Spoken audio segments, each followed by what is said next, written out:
Buenas tardes. Bienvenidos a todos los asistentes aquí a la sede de la Organización Médica Colegial. Y como supongo que todos son médicos, bienvenidos a esta su casa. Dar las gracias a ustedes que están aquí presentes y a todos aquellos médicos colegiados que van a seguir esta jornada desde las sedes de A Coruña, Bilbao, Granada, Las Palmas, Murcia, Palma de Mallorca, San Sebastián, Santa Cruz de Tenerife, Valencia, Vigo y Zaragoza, y que gracias a los avances de la técnica pues van a poder seguir por la videoconferencia pues lo que aquí se va a debatir en esta jornada sobre infecciones nosocomiales. Y después de dar la bienvenida, también agradecerle a Novartis pues su colaboración para ver por haber realizado esta videoconferencia aquí en la Organización Médica Colegial. Y sin más preámbulos, les voy a dar paso ya al moderador, a don Emilio Agudo Santiago, el cual hará la presentación de los ponentes, supongo, y dará inicio al programa de la videoconferencia. Muchas gracias. Muchas gracias al doctor Vicente, muchas gracias a Novartis por esta jornada y muchas gracias a todos los que estáis presentes tanto en la sede de Madrid como en las distintas sedes de España. Yo creo que no puede ser más oportuna una reunión en el momento que vivimos, económico sobre todo, que hablar de infección nosocomial. Hoy yo creo que los gerentes de todos los hospitales se vuelven locos pensando cómo reducir gastos sin deteriorar la calidad. Pues cualquiera de ellos que nos esté escuchando, la mejor forma de reducir gastos aumentando la calidad es controlando la infección nosocomial. Realmente hay pocas otras actividades en que esas cosas vayan invertidamente. Aumenta la calidad, pero aumentan los gastos o viceversa. Controlar la infección nosocomial es esencial desde todos los puntos de vista. El económico es el menor de ellos, el social, el humano, el relacionado con el paciente son los más importantes. Hay muchísimas infecciones nosocomiales, no podemos tratar en una jornada como hoy de todas ellas. Vamos a hablar de las más importantes, de las que pueden tener más trascendencia, de aquellas en las que podemos intervenir más terapéuticamente. Prevenirlas es esencial, tratarlas cuando ocurren. La incidencia cero, a pesar de ser una deseable quimera, todavía no es una realidad. Tratarlas precozmente es un hecho que se acompaña de una disminución de la mortalidad, de una mejoría de la calidad de vida de los pacientes y de la estancia en el hospital. Tenemos un panel de ponentes extraordinario para defender las distintas ponencias del día y luego podemos además entrar en contacto y discutir los aspectos que os parezcan más convenientes. El primer ponente de hoy es el profesor José María Aguado, catedrático de Medicina, jefe del Servicio de Enfermedades Infecciosas del Hospital 12 de Octubre. No necesita ninguna otra presentación y nos va a hablar de las controversias y el fracaso clínico en infecciones estafilocócicas graves. Y para ello tiene 20 minutos, José María, cuando quieras.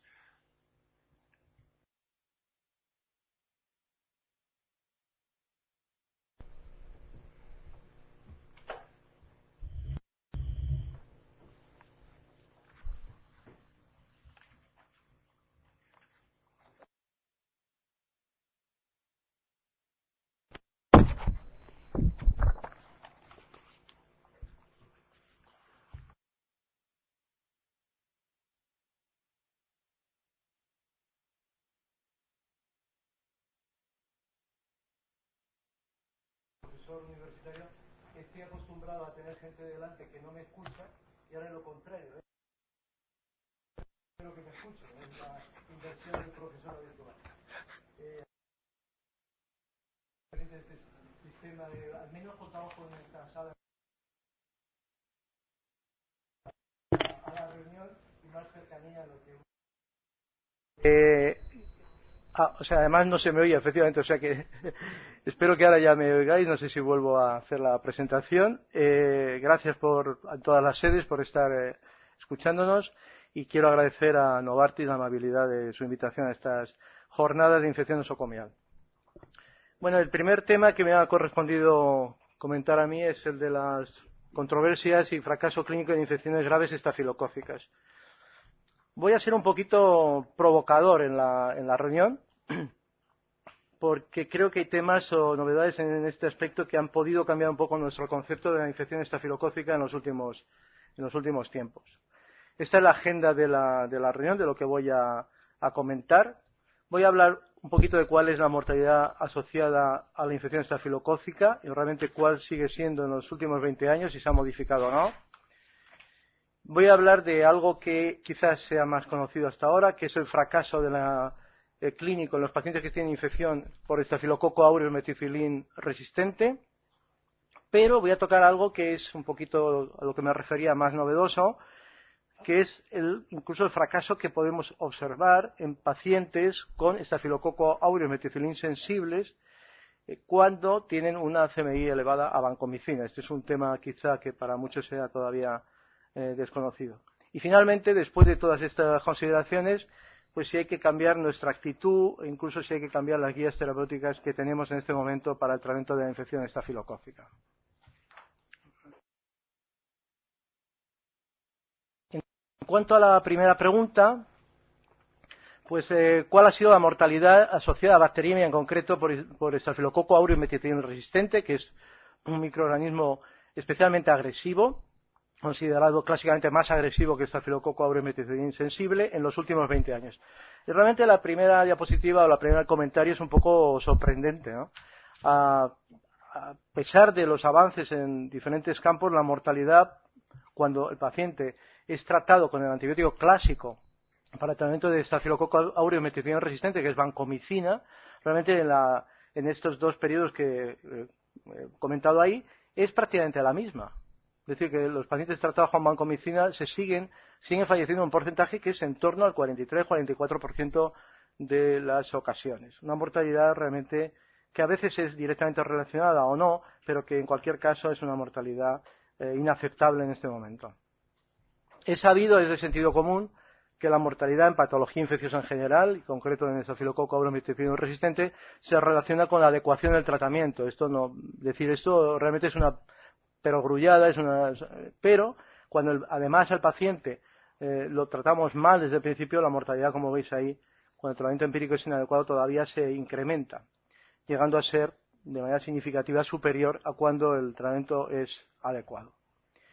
¿Cuál es el problema de la meticilin resistencia en España? Afortunadamente es algo menor en los últimos años, como sabéis, y el porcentaje de microorganismos estafilococo aureus resistentes a la meticilina o a la cloxacilina se ha reducido, y en las últimas series publicadas por el doctor Cueva, la doctora Cercenado y otros microbiólogos, algunos de los cuales probablemente estén presentes en las sedes a las que estamos hablando, pues está en torno al 20 y tantos por ciento, 27% aproximadamente. Estos son los datos que tenemos. Algunos autores, no todos, decididamente no todos, pero sí muchos, piensan que el incremento, que la vancomicina ha tenido lo que se llama un MIC creep, que al fin y al cabo es una palabra que podemos decir, una elevación o una variación de la MIC en los últimos años, y que las cepas de estafilococo aureus meticilin resistentes son también cada vez más resistentes a vancomicina. Esto podría dificultar nuestra actitud terapéutica, sin duda. ¿Qué pasa de esto? Esto es verdad en España. En España tenemos datos, de hecho en España tenemos muchísimos datos sobre estafilococo aureus meticilin resistente y no. Y estos son los datos extraídos de un estudio cuyo primer autor es el doctor Picazo, de aquí del Hospital Clínico de Madrid, de 39 centros durante un periodo de 3 meses, en el año 2008, y he señalado esta cifra que podéis ver ahí. La verdad es que estamos acostumbrados a hablar en público con un puntero, y como decía el doctor Mensa, que va a hablar más tarde, realmente es un poco más complicado transmitir de esta manera, pero bueno, vamos a señalar con el puntero del ratón, y he señalado esta cifra que es importante. Veis estafilococo aureus, 500 y pico cepas analizadas, meticilin o cloxacilina resistente son 200, y esta es una información ya importante. Cuando vemos la CMI a vancomicina, realmente hay un 83%, o dicho de otra manera mejor, un 17%, si restamos de 100, que tendrían CMIs, estafilococo aureus meticilin resistente, con CMIs a la vancomicina al menos superiores a 1. Es verdad que si vamos a la otra columna, donde pone 2, pues realmente hay muy poquitos con CMIs de 2, o sea que la mayoría deben estar en 1 y 2. Este es un estudio hecho con microdilución. No soy la persona más adecuada de todo esto, porque no soy microbiólogo para hablar de todo esto, pero sabéis que hay bastante diferencia entre el que el test se haga o que se haga un e-test o se haga con microdilución. Esto se ha hecho con microdilución, pero nos dice que un 17% de cepas tendrían CMI superiores a 1, y el clínico esto realmente te tiene que preguntar si significa algo o no significa nada, ¿no? De manera que un poco la situación es esta, y la pregunta probablemente de la tarde podría ser esta también. Tenemos una serie de Staphylococcus aureus, 27% hemos dicho, quizá algo menos en este momento, meticilin resistentes, y los restantes, por tanto, son meticilin sensibles. Habitualmente hacemos, cuando sospechamos esta situación, tratamiento empírico con vancomicina. La pregunta de la tarde, probablemente, o al menos la de mi charla, sería si podemos usar vancomicina realmente en la situación actual como tratamiento empírico. Dentro de los meticilin resistentes, de este 27%, ya sabemos que hay, al menos en los datos del doctor Picazo y del resto de centros, habría un 17% de cepas que tienen CMI superiores a 1. Siempre con la duda de qué puede significar esto. Por tanto, hay un 83% de cepas, como acabamos de ver, que son o que tienen plenamente sensibles en el sentido de que tienen una CMI menor o igual a 1. Y finalmente sabemos que hay un problema que luego comentaremos, es la mortalidad que tienen los Staphylococcus aureus meticilin sensibles cuando son tratados con vancomicina y cómo podemos sacar un poco más de punta a este fenómeno, ¿no? En cuanto al primer punto, el clínico se preguntaría qué significa tener más de una CMI mayor de 1 a la vancomicina. Yo creo que llevamos pues varios años hablando de este tema y realmente demostrando, y son muchos los autores que lo han demostrado, cuando menos sugiriendo, como veis aquí, que el éxito y la mortalidad en concreto de los Staphylococcus aureus meticilin resistentes, cuando la CMI es superior a 1, es elevada, y desde luego, como veis ahí en azul clarito, en azul más oscuro, cuando es 2 o superior a 2, claramente el porcentaje o el éxito de la vancomicina es muchísimo menor. Son muchos autores los que de forma repetida señalan que especialmente CMIs de 2, pero probablemente CMIs entre 1 y 2, especialmente en el trabajo que voy a comentar del doctor Mensa, que está aquí presente, del doctor Soriano. Este es un trabajo ya probablemente pues, de los trabajos más relevante publicado en la literatura en este campo en los últimos años. Sabéis de sobra cómo ellos demuestran que la mortalidad se relaciona con la vancomicina, especialmente cuando esta es de 2, y hay una tendencia a una mayor mortalidad que no alcanza un nivel significativo cuando la CMI a la vancomicina es de 1,5. De manera que esta es la información que tenemos. Sí parece importante que la CMI a la vancomicina sea superior a 1,5 al menos, y esto llevaría, con los datos que he presentado en la diapositiva anterior de las diferentes series, a plantearnos que las cepas de Staphylococcus aureus meticilin resistente que infectan a nuestros pacientes y tienen una CMI a la vancomicina superior a 1, tienen una mortalidad que es variable, pero que es muy alta y puede ser superior a ese 40% que habíamos hablado anteriormente de manera global. Esto parece, o creemos, y muchos autores piensan que realmente es un problema. Bueno, pero ¿qué pasa si la MIC a la vancomicina es menor de 1? ¿Qué hace el clínico con esto? ¿Qué le supone esto? De lo que voy a hablar a continuación, en primer lugar pido disculpas porque hay muchos microbiólogos en la sala y estoy seguro que en las otras sedes también, y siempre acaba uno hablando de cosas que no sabe, pero esto en mí es muy habitual, de manera que voy a seguir por la misma línea.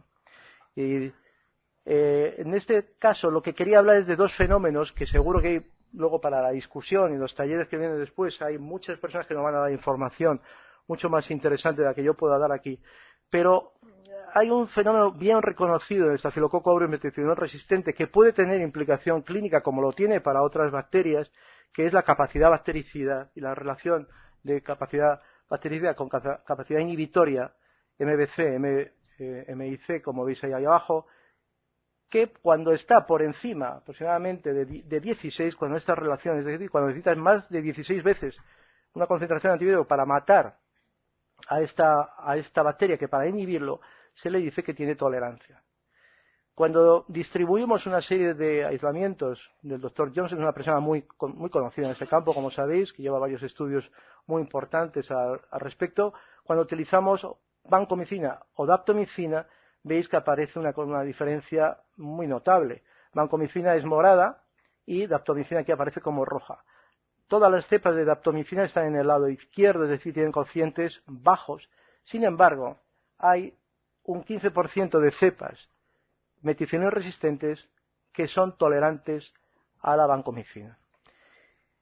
Hay otro concepto que deberíamos ya sacar a colación, que es la importancia, digamos, de esta actividad bactericida y de cómo los diferentes niveles de resistencia a la vancomicina pueden ser importantes para el clínico.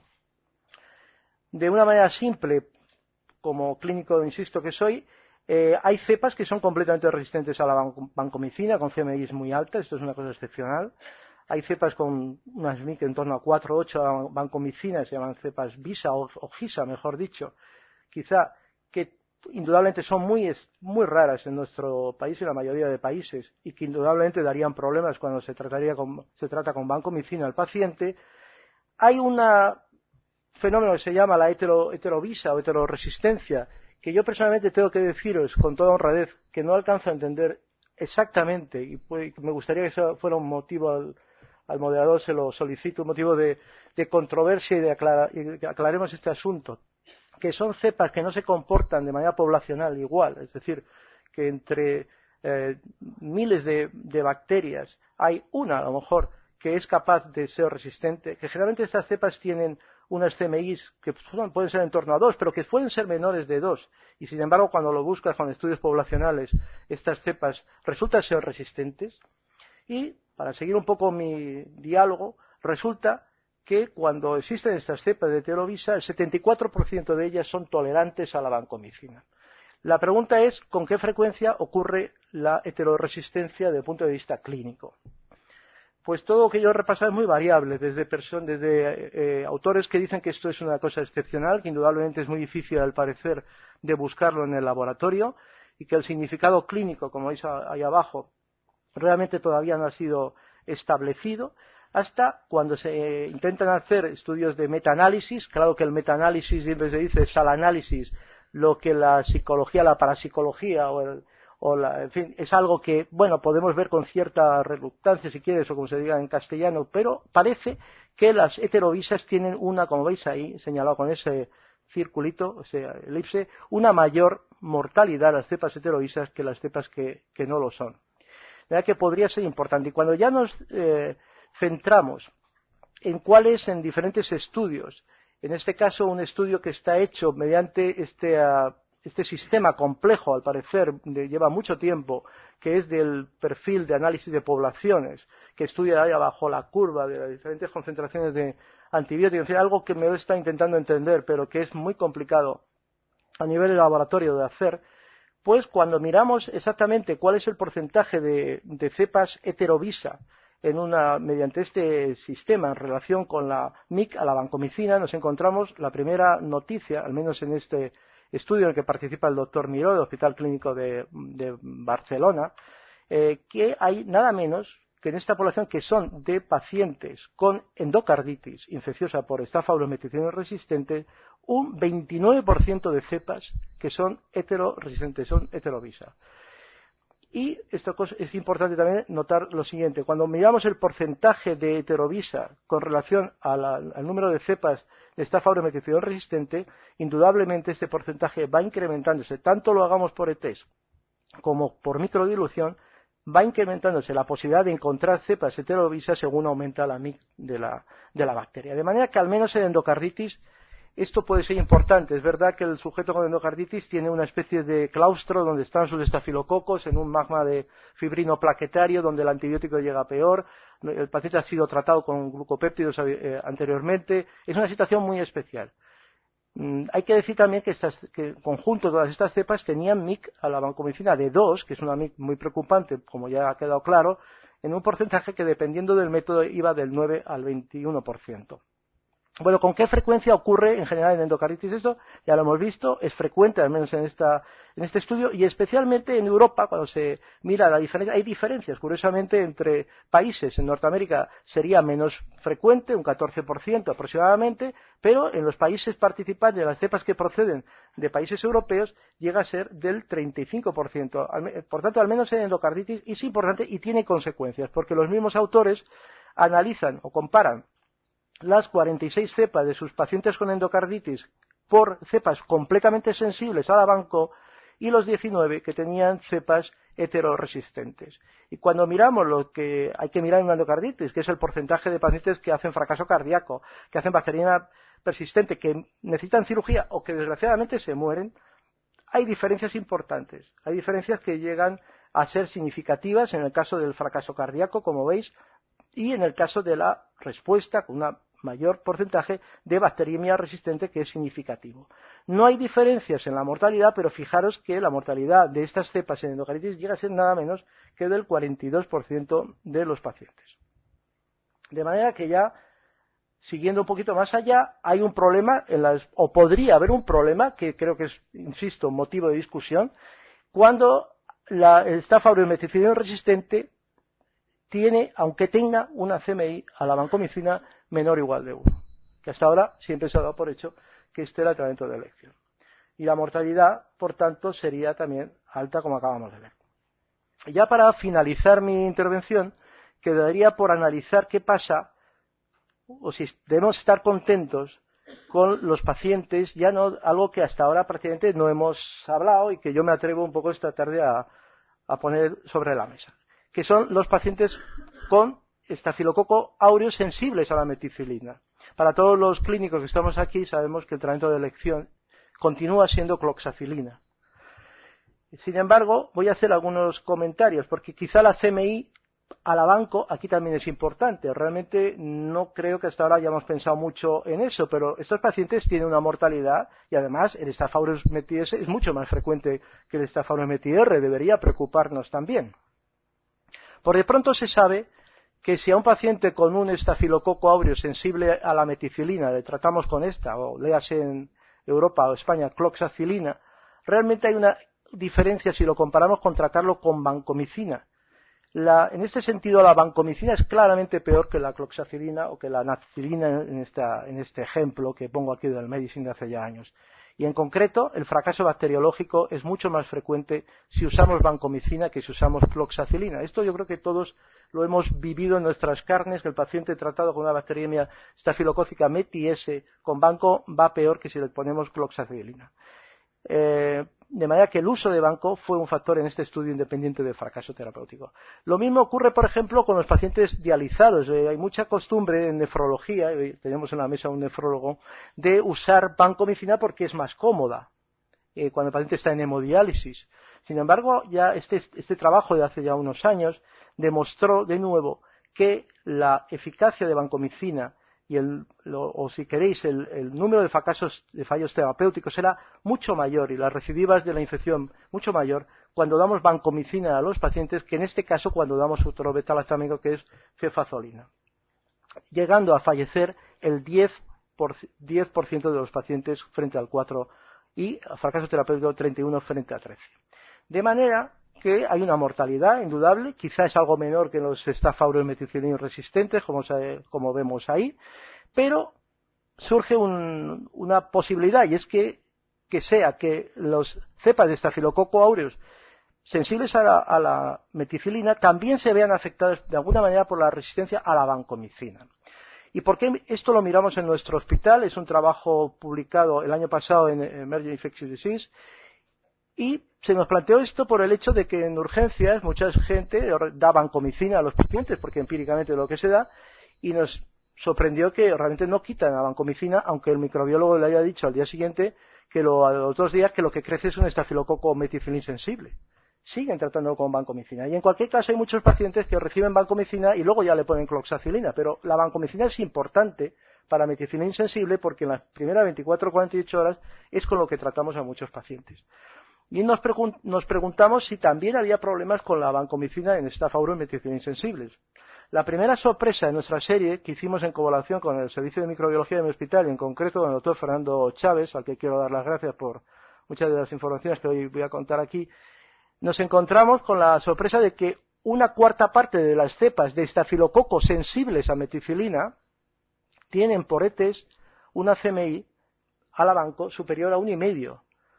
Relativa sorpresa, porque cuando se lo dices a los microbiólogos realmente decían que esto ya lo sabían. No salen todos los trabajos, pero parece que tampoco se sorprenden. Claro, no se sorprende si no le damos vancomicina. Si le damos vancomicina puede ser importante. Elegimos pacientes con bacteriemia por catéter para que no hubiera problemas y nos dijeran que unos tienen endocarditis. Claro, habéis metido grupos no nivelados. Todos son bacteriemias estafilocócicas por catéter, de las cuales, como hemos dicho, un 23%, porque son 100 casos, exactamente creo que eran 99, pero bueno, no sé, suman 99. 23%, por tanto, tienen CMIs mayores a 1 y 76 menores de 1,5 por ETS, insisto. Bueno, los datos interesantes del trabajo son estos. Cuando hacemos de una manera bastante selectiva y estricta, criterio de bacteriemia complicada, incluyendo tromboflebitis séptica, metástasis a una articulación, endocarditis, en fin, siendo bastante selectivos. Y el trabajo, también he visto a Antonio Lalueza, que es otro compañero que trabajó en este tema, que fue parte de su tesis. Realmente él hizo el seguimiento de muchos de estos pacientes. Hay de manera significativa mucho más bacteriemia complicada si el aislamiento de Staphylococcus sensible a meticilina es resistente, entre comillas, o CMI, digamos CMI superior a 1,5 con la banco. Y lo que es más importante, aunque no nos salía significativo, es que había una tendencia a que produjeran mortalidad atribuible con más frecuencia. Este trabajo se ha completado un mes más tarde, afortunadamente, porque estos datos siempre te dejan preocupados, pero se me olvidaba decir que esto podría ser debido, este fenómeno, podéis decirme, es sencillamente porque le estáis poniendo banco a los pacientes y, lógicamente, ya estás diciendo que si son de CMI más de 1, pues van a ir peor. Bueno, esto es verdad. Veis ahí, está señalado en amarillo. Efectivamente, cuando el paciente está inicialmente tratado con un glucopéptido, que había 64, efectivamente, si además la CMI es mayor de 1,5, pues se complica, la bacteria complicada es muy frecuente también. Pero ojo, esta es la sorpresa del trabajo. También sucede si le pones un beta-lactámico. Esto es lo más interesante. Esto nos dejó preocupados, pero afortunadamente un mes más tarde sale publicado en Journal Infectious Disease este trabajo de un grupo australiano bien conocido, esta doctora Holmes, no recuerdo el nombre ahora, llamémosle Natalie, porque es una N, pero no me acuerdo, que dice exactamente lo mismo. Cuando tú comparas las cepas METI-S con METI-R y comparas la MIC a la banco, fijaros lo que pasa. Realmente lo importante, METI-S, lo importante también es la MIC. Es decir, estas cepas, la mortalidad a los 30 días, cuando la MIC es menor de 1,5, que es este gris más oscuro, es significativamente menor que la mortalidad cuando la MIC es mayor de 1,5, como veis aquí. Y lo que es más importante, lo mismo que decíamos nosotros, y es que esto ocurre incluso cuando les das un beta-lactámico.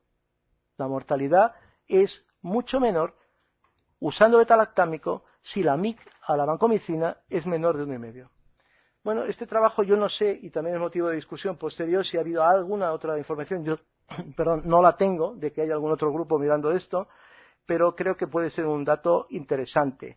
Cuando estos autores australianos hacen un análisis de mortalidad a los 30 días usando un estudio de regresión logística, les salen en el análisis multivariado 3 factores que intervienen en la mortalidad: la edad, el que la bacteriemia sea de adquisición hospitalaria y el que por ETEs la MIC a la banco sea superior a 1,5.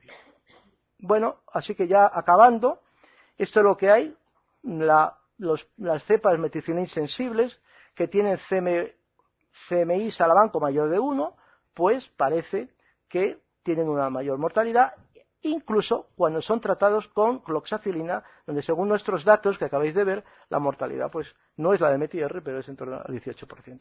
Bueno, y ya finalmente, Emilio, ya acabo, esto plantea quizá pues un cambio en nuestra actitud, o por lo menos investigar qué puede estar pasando en esto. Nuestras guías están dirigidas sobre todo a la meticilina resistencia, que es más cómodo, porque es más fácil de analizar. Yo creo que no hay mucha duda, la mayoría de guías, incluso las propias de la Sociedad Española de Enfermedades Infecciosas, pues nada, claro, no hay mucha dificultad en decir realmente que cuando, como tratamiento dirigido, si tú tienes un METI-R que tiene una CMI mayor a 1, o pongamos si queréis a 1,5, hombre, mejor utilices daptomicina, porque no vas a usar justo lo que estamos demostrando que no va bien.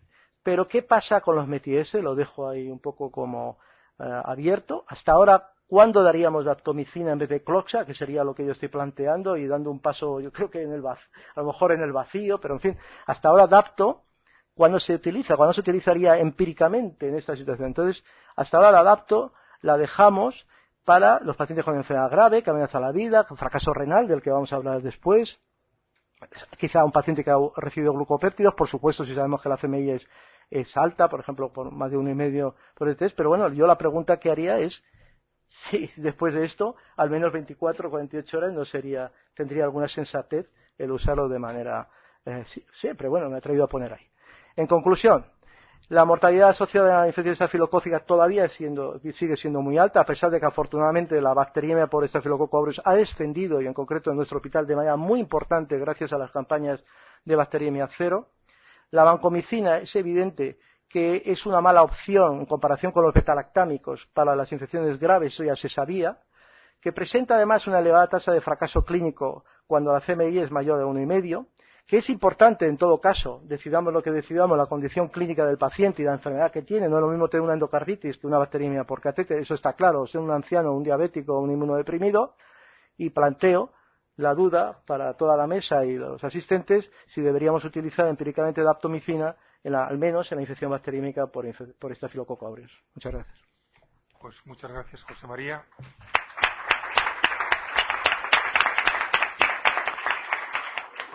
Yo creo que planteas interrogantes muy interesantes. Entiendo que vamos a hacer la discusión, Tino, al final, con todos los ponentes, de manera que queden aquí anotadas esas preguntas para la discusión final. Pasamos a la siguiente ponencia, que expresa una realidad muy común en los hospitales: el hecho de que como consultores en un paciente con bacteriemia estafilocócica o con cualquier infección se encuentren juntos un nefrólogo y un infectólogo es en sí mismo un factor de alto riesgo.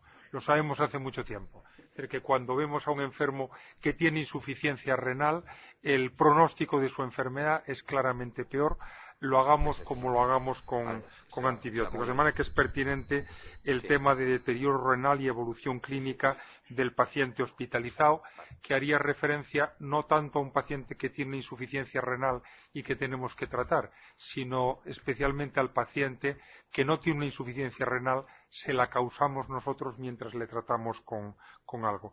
Tenemos para ello al doctor Alfonso Segura Medrano, que es del Servicio de Nefrología del Hospital de Valdebrón de Barcelona y que ha revisado este tema en clara profundidad. Alfonso, cuando quieras. Muchas gracias. Buenas tardes. Mi contribución como nefrólogo a estas jornadas de infección nosocomial va a ser apartados temporalmente del tema antibiótico e intentar centrar la atención en la lesión renal aguda, que es una diana clarísima tanto de la infección como de muchos de los antibióticos que utilizamos para la misma, ¿no? Bien, lo que yo voy a hacer durante mi presentación va a ser actualizaros un poco el concepto de las definiciones, por si no estáis familiarizados, hablar un poco de la incidencia, de las causas, de cuáles son las implicaciones clínicas y cuáles son los factores predisponentes. Y en la última parte, que yo creo que es en la que puedo aportaros una información de mayor interés clínico, os hablaré de la posibilidad de hacer modelos predictivos de riesgo, de manera que sepamos o que podamos intentar establecer cuál es el riesgo individual de padecer una lesión renal aguda de un enfermo en concreto.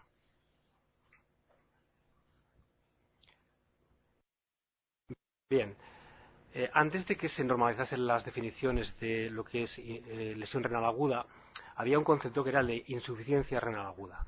Esto implicaba que la función del riñón ya se había alterado. Si lo enfocas desde este punto de vista, la definición de la incidencia de lo que es insuficiencia renal aguda es tan variable como la que podéis ver aquí en la diapositiva. Podéis ver que es ampliamente variable y si lo miras por admisiones se mueve entre 1,3 y 130 casos por cada 1000 admisiones, lo cual es un margen de variabilidad que solo puede depender de variaciones en el criterio de definición de la inclusión o no de enfermedades de unidades de críticos en los estudios que definen la incidencia, del tipo de hospital y de la complejidad del mismo. Desde el punto de vista clásico, uno de los estudios que es paradigmático en cuanto a la insuficiencia renal aguda, luego veréis que esto ha cambiado en cuanto a su concepto, en los enfermos hospitalizados, se realizó aquí en la Comunidad de Madrid, del grupo de Liaño. Fue un estudio multicéntrico que ha tenido una gran trascendencia durante muchos años y ha sido un referente y con una definición de una creatinina superior a 2, hizo estas aproximaciones desde el punto de vista epidemiológico. Pero posteriormente, ya sabéis que esto ha cambiado. Esto ha cambiado y una red para el estudio de la lesión renal aguda, formada por nefrólogos y por médicos intensivistas, ha estado trabajando durante mucho tiempo y ha definido lo que ahora son los nuevos criterios, que en lugar de definir insuficiencia renal aguda, se conoce como lesión renal aguda y se ha clasificado en estos apartados que veis aquí. Hay dos tipos, dos criterios, uno que es el famoso criterio Rifle, que define si es riesgo, si es ya lesión renal, si hay fallo, si la lesión es permanente o, en el último caso, si la lesión ya es irreversible, que se corresponden con dos criterios muy claros. Por un lado, es el grado en el cual aumenta la creatinina basal que tenía el enfermo, y por el otro es si hay o no hay oliguria. En función de cuánto aumenta la creatinina, en función de la creatinina de base, pues se definen unos estadios de mayor a menor gravedad. Pero esta clasificación tiene todavía algunos aspectos que se deben concretar, como por ejemplo que no considera el tiempo durante el cual esta creatinina o esta función renal está alterada. No es lo mismo que una persona tenga un ascenso en la creatinina de 2 veces el valor basal durante 24 horas, cuando aquí hay un factor claramente hemodinámico que es fácilmente corregible con líquidos, que esta persona tenga este aumento durante una semana o esto sea una cosa progresiva. Por lo tanto, esta definición, aunque tiene la ventaja de aportar un criterio muy claro en cuanto a cuando definamos qué es lesión renal aguda, todos definiremos qué es y estaremos de acuerdo con el concepto, pero todavía tiene algunos aspectos que pulir. Según estos criterios, lo que se acepta actualmente son cifras como las que os pongo aquí. La lesión renal aguda estaría en el 5% de las admisiones. En enfermos de unidades de críticos, por lo que luego veremos, las cifras pueden variar tanto como las que pongo aquí. En cambio, en enfermos en plantas convencionales no críticos, las cifras serían más bajas. Las causas, como podéis ver aquí, esto corresponde a una foto de cómo eran las cosas en el año 91 y 92, y luego veremos una foto de cómo son actualmente. Y veis que simplemente centramos la atención en que en la mayor parte de casos, la inmensa mayoría de casos, estamos hablando de factores hemodinámicos y factores nefrotóxicos. Dentro de lo que es el fracaso renal o la lesión renal aguda de un enfermo hospitalizado, las causas que no son de estas características son puramente marginales, y lo que es más paradigmático es que el enfermo siempre esté expuesto a una lesión de tipo hemodinámico o nefrotóxico. Bien, en lo que respecta a las siguientes 3 diapositivas, hacen referencia a lo que ocurre en las unidades de enfermos críticos. Y luego nos centraremos en una cosa que es más general o más de mayor tal vez repercusión en cuanto al volumen de enfermos, pero que ha sido mucho menos estudiada, que es el modelo de insuficiencia renal aguda que afecta a los enfermos que están ingresados en plantas de hospitalización convencionales, ¿no? Este es un estudio que se ha hecho también aquí en España, que es el estudio FRAMI, que es una referencia, y aquí se definió la lesión renal como una creatinina superior a 2, que es una definición hoy en día un poco discutible, pero en cualquier caso lo que sí hace es incluir a todos los enfermos que tienen una lesión renal grave. Esto está clarísimo, ¿no? Y como veis, la incidencia que se da es de un 5,7%. Aquí participaron muchas UCIs de todo el país y, por tanto, es una muestra representativa. Como veis, la mayor parte de casos son atribuibles a factores hemodinámicos. Algo más de un 30% de los enfermos requieren algún tipo de diálisis y la mortalidad es muy alta. Aquí tenéis los factores predictivos de mortalidad y lo que destaca es que si esto lo comparas con estudios hechos en UCI en otros ámbitos, veis que la prevalencia es bastante parecida y que las causas son bastante parecidas, con lo cual parece que el análisis de sensibilidad de esos estudios es bastante homogéneo, ¿no? Y si hacemos una aproximación con los criterios más modernos, podéis ver que si vas a una insuficiencia renal ya establecida, las cifras de un 7% son parecidas a lo que salía en el estudio FRAMI, pero aquí tenemos un gran número de enfermos en los cuales, según cómo consideres el estudio, según el tipo de enfermo que incluyas, las variables de REI, o sea, riesgo o bien lesión sin aparición de insuficiencia, esas columnas pueden variar en función de lo que os decía antes, es incluir o no enfermos que tengan aumentos transitorios durante 24 o 48 horas. En la medida en que los incluyas, las R's van a ser mucho más altas o mucho más bajas. Esto es obvio, ¿no? Bien, en lo que se refiere a los enfermos no hospitalizados, los datos no son tan claros ni tan extensos como lo que hay en las UCIs. En este estudio, que fue uno de los primeros que se hizo a gran escala, es un estudio que se hizo en la clínica Mayo, y definían una cosa tan sensible como es un aumento en la creatinina superior a 0.3. O sea, imaginaos si es frecuente que un enfermo hospitalizado pueda presentar este aumento de creatinina, aunque sea en una sola analítica, ¿no? Entonces lo que vieron es que los enfermos que tenían estas características eran mayores, era una mayor frecuencia de varones, como veremos luego también, y que había una traducción muy clara en lo que era la mortalidad, la estancia hospitalaria, y que tenía un mayor riesgo de transferencia a la unidad de cuidados intensivos, ¿no? Bien, en cuanto a las causas de insuficiencia renal aguda, también hay diferencias en cuanto a si el enfermo está en una unidad de críticos o no lo está. Si bien en las unidades de críticos predomina la necrosis tubular, en las unidades de no críticos predominan lesiones prerenales o lo que se ha definido como la agudización, o sea, la aparición de una insuficiencia renal aguda sobre un substrato de una lesión renal previamente ya deteriorada, ¿no?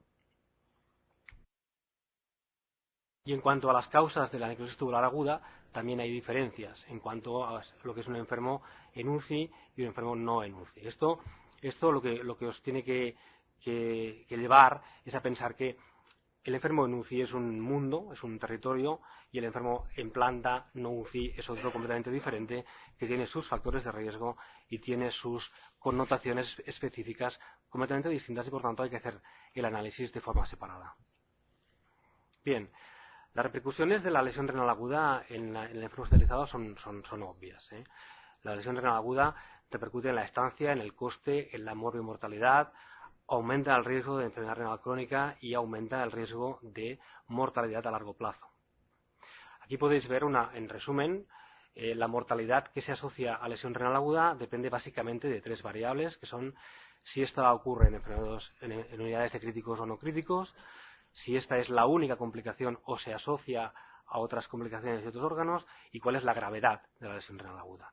Y aquí podéis ver a la izquierda, tanto en enfermos de no UCI como en enfermos de UCI, que la mortalidad aumenta a medida que aumenta el número de órganos afectados, ¿no? Lógicamente. Estos son datos de nuestro hospital en el conjunto, incluyendo tanto críticos como no críticos, y podéis ver que cuando clasificas a los enfermos en función, estos serían los enfermos con función renal normal, aquí, y esto sería cuando aplicas las escalas de riesgo hasta establecido, y veis que la mortalidad va aumentando, y si esto lo aplicas a los enfermos que no están en unidades de críticos, también veis que aplicando estos criterios de clasificación hay una correlación clarísima con lo que es la mortalidad hospitalaria. Bien, en cuanto a el riesgo de sufrir una lesión a largo plazo, la lesión renal aguda hospitalaria también tiene implicaciones muy claras. Aquí podéis ver que de los enfermos que presentan una insuficiencia renal aguda en el hospital y requieren un tratamiento con diálisis de algún tipo, hasta un 43% son dados de alta con función renal no normal. Y cuando estos enfermos los sigues a largo plazo, resulta que la mortalidad al año de estos enfermos es hasta de un 35%. Esto quiere decir que la mortalidad de los enfermos va más allá, y por tanto el hecho de haber presentado una lesión renal aguda, aunque sea de una forma leve, no va tanto en relación con lo que pueda suponer la lesión renal aguda en cuanto a su gravedad, sino que tal vez identifica a un enfermo que es altamente vulnerable dentro de lo que es la hospitalización. Y esta diapositiva hace referencia al riesgo de sufrir una insuficiencia renal crónica después de haber sufrido una lesión renal aguda intrahospitalaria. Como aquí podéis ver que este sería el riesgo para los que no lo han hecho, y esto es el riesgo que aumenta conforme a la edad del enfermo y a cuál era su función renal basal. En cuanto a los factores de riesgo que predisponen a la insuficiencia renal aguda o a la lesión renal aguda sin llegar a insuficiencia, hay muy pocos estudios que se hayan hecho a nivel hospitalario. Hay muy pocos, realmente hay muy pocos. Se conoce que es más frecuente en varones, que tal vez en Estados Unidos es más frecuente en enfermos de raza negra que en caucásicos, que dicen ellos, cuanto más comorbilidades hay, si hay una enfermedad renal crónica de base o no, y evidentemente si el enfermo tiene factores hemodinámicos o recibe nefrotóxicos, pero no hay una idea clara de cuál es el factor de riesgo en un enfermo individual. Por tanto, esto nos llevó a nosotros a pensar en este contexto si, de la misma manera que habíamos desarrollado modelos predictivos de riesgo que eran aplicables a cosas como la predicción de la nefrotoxicidad por contraste, no podíamos valorar un modelo de predicción de riesgo que se aplicase al enfermo hospitalizado en unidades no críticos para intentar estimar cuál era el riesgo que tenía el enfermo en función de sus características, ¿no? Y eso fue lo que acometimos con el estudio. El estudio tiene las siglas de EPIROS, que significa Epidemiología de la Insuficiencia Renal Hospitalaria.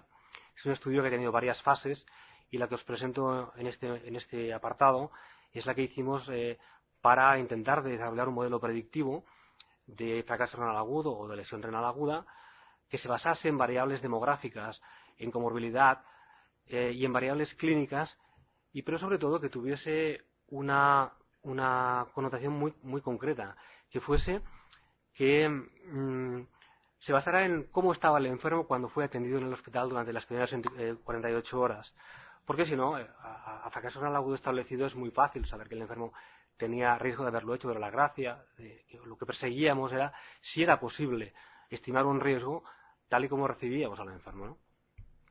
Este estudio incluyó 39.229 enfermos, es un estudio prospectivo que se hizo durante 1 año y medio en nuestro hospital. Se hizo en el Hospital General, se excluyó. Nuestro hospital es una ciudad sanitaria que incluye materno-infantil, incluye traumatología, y por razones de practicidad nos limitamos al Hospital General. Excluimos ya a los enfermos que ingresaban con el diagnóstico de una lesión renal aguda, porque nos queríamos centrar en el desarrollo de lesión renal aguda intrahospitalaria. Y para el modelo del que vamos a hablar ahora, que se refiere a la lesión renal aguda en enfermos hospitalizados, excluimos a los enfermos que ingresaban directamente en intensivos, porque los analizamos aparte, como os comentaba antes. Y en cuanto a los enfermos que eran trasladados de planta a UCI, eran excluidos si el fracaso renal agudo se presentaba cuando estaban en intensivos, ¿vale? Sobre estas bases lo que hicimos fue hacer una clasificación de acuerdo a los estándares, y lo que ha salido publicado.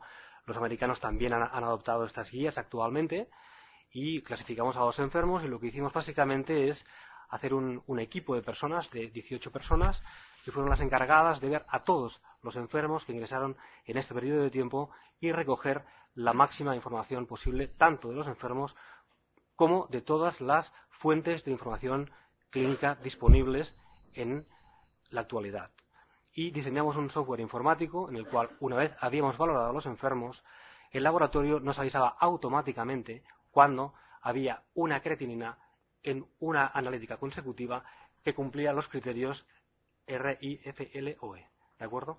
Y entonces, en función de esos parámetros, se volvía a valorar al enfermo, y este enfermo era clasificado en un estadio y era seguido hasta su alta o hasta que fallecía. Bien, resumiendo el modelo y haciendo una foto de cómo están las cosas actualmente, aquí podéis tener las variables que eran diferentes en cuanto a los enfermos que presentaban lesión renal aguda o no lesión renal aguda. Podéis ver que eran mayores, que era un predominio de varones, y que todas las condiciones de comorbilidad, diabetes, hipertensión arterial, cardiopatía isquémica, enfermedad vascular, insuficiencia cardíaca, etcétera, eran más prevalentes. Y aquí quisiera llamar la atención en el aspecto de la activación del síndrome de respuesta inflamatoria sistémica, que tiene mucha relación con la presencia de infección nosocomial y con la presencia de malnutrición, que en estos casos pudimos valorar porque se hizo un estudio sistemático de malnutrición en todos los enfermos y vimos que la malnutrición era un problema que era mucho más frecuente de lo que pensábamos clínicamente, que había mucha malnutrición subclínica y que luego esta malnutrición tenía correlación tanto con el riesgo de morbilidad como con la mortalidad hospitalaria. Bien, esta es la foto, antes os enseñaba el estudio que se hizo en Madrid en el año 92 y esta es la foto actual. Esta es la foto actual que tenemos en el Valle de Hebrón y, como podéis ver, la inmensa mayoría de casos de fracaso renal agudo o de lesión renal aguda que ocurren en los enfermos hospitalizados en plantas convencionales sigue siendo una causa relacionada con la necrosis tubular aguda, hemodinámica, tóxica o isquémica. Las cosas, el panorama sigue siendo exactamente el mismo.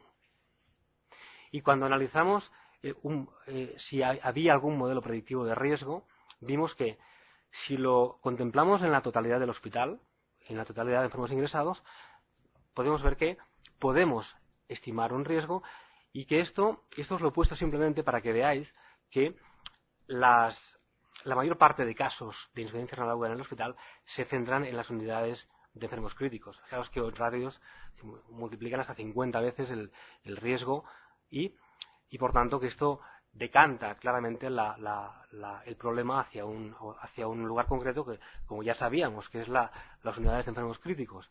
Pero cuando abandonamos esta población y nos vamos ya a los enfermos hospitalizados en planta convencional, resulta que a partir de las variables que recogimos al principio del ingreso, también es posible hacer una estimación del riesgo mediante variables demográficas, sabiendo pues, si el hombre es hombre o mujer, y mediante variables de comorbilidad. Y si el enfermo estaba o no estaba a punto o no de recibir un fármaco potencialmente nefrotóxico y ajustado por en qué unidad se hallaba el enfermo ingresado dentro de lo que es la planta de hospitalización. Y este modelo nos permitía calcular el riesgo de cada enfermo de forma individual y tú podías introducir estas variables adaptadas a cada persona. De manera que este modelo todavía se puede concretar más si tú defines estadios de insuficiencia cardíaca o en el caso de la enfermedad renal crónica defines estadios de insuficiencia renal crónica, lo puedes todavía acotar muchísimo más. Y cuando hicimos la validación interna, lo que es la clasificación del modelo, para los que no estéis acostumbrados a interpretar este tipo de gráficos, os resumiré que aquí se clasifican a los enfermos en función de deciles de riesgo, de menos riesgo a lo que es mayor riesgo, y aquí, en esta columna, tenéis lo que el modelo espera encontrar y lo que realmente es el caso que se ha detectado. ¿De acuerdo? Entonces se compara para cada categoría de riesgo lo que tú has esperado con lo que has detectado, y como podéis ver, el modelo en la serie inicial de 39.000 enfermos tenía una cierta tendencia clara a sobreestimar el riesgo, sobre todo en las categorías de riesgo bajo. Es decir, en este sentido, es un modelo sobreprotector. Te da un mensaje, tal vez, de riesgo, donde no lo hay, pero de cierta manera esto es un aspecto positivo, porque cuando quieres prevenir, más vale crear un cierto grado de alarma que pasen desapercibidos casos que podrían haber sido detectables, ¿no? Y cuando aplicamos este mismo modelo a una serie independiente de 26.000 enfermos que no tenía nada que ver con la serie con la que lo evaluamos, nos encontramos con resultados exactamente equiparables. Es decir, era un modelo que para categorías de alto riesgo identificaba muy bien a los enfermos que desarrollaban lesión renal aguda, pero para categorías de bajo riesgo tenía cierta tendencia a ser un modelo sobreprotector. Por tanto, la conclusión a la que querría llegar es que con los datos actuales que tenemos sobre lesión renal aguda, estimamos que entre un 3,2 y un 5,6% de los enfermos hospitalizados pueden presentar algún tipo de lesión renal aguda, que ésta tiene un clarísimo impacto negativo en la supervivencia, estancia y costes, que existe la posibilidad de hacer una predicción individual de riesgo en función de variables demográficas, perfil de comorbilidad y variables clínicas previas al episodio, recogidas cuando el enfermo es visto al principio en el hospital, y que nosotros pensamos que aquí esto nos brinda un amplio margen de mejora, porque si tú conoces la probabilidad previa de desarrollo de lesión renal aguda de un enfermo, tú puedes adoptar mejoras en cuanto a lo que es monitorizar y control de volemia desde el principio, o bien en cuanto a lo que supone la exposición diagnóstica o terapéutica a potenciales nefrotóxicos de este enfermo. Por lo tanto, aquí creo que tenemos un gran territorio para poder avanzar y para poder, a partir de estos datos que tenemos, poder empezar a actuar para reducir la incidencia. Bien, esto es todo lo que yo os quería reflexionar y muchas gracias.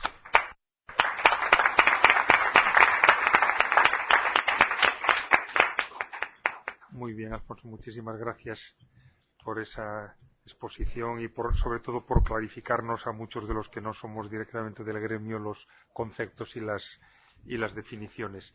La siguiente intervención está a cargo del doctor José Barberán.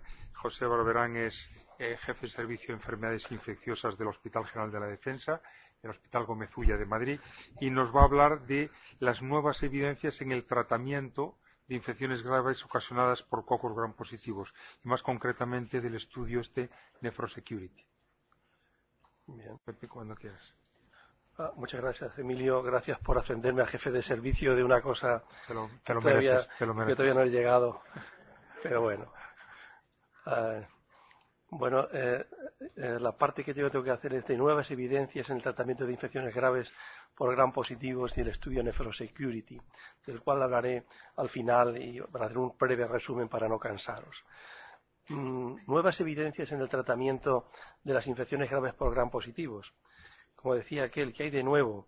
Pues de nuevo hay en cuanto desde el punto de vista epidemiológico, y es que la tasa de SARS en España, que empieza a subir en el año 90, pues no ha parado de crecer, de tal forma que hoy, 20 años después, bueno, datos de 2010, 20 años después, pues se sigue manteniendo elevada. Hemos pasado de un 10%, un 9% a más del 40%, y parece que se mantiene quizás en los últimos años con un pequeño descenso, pero creo que es un dato que está claro.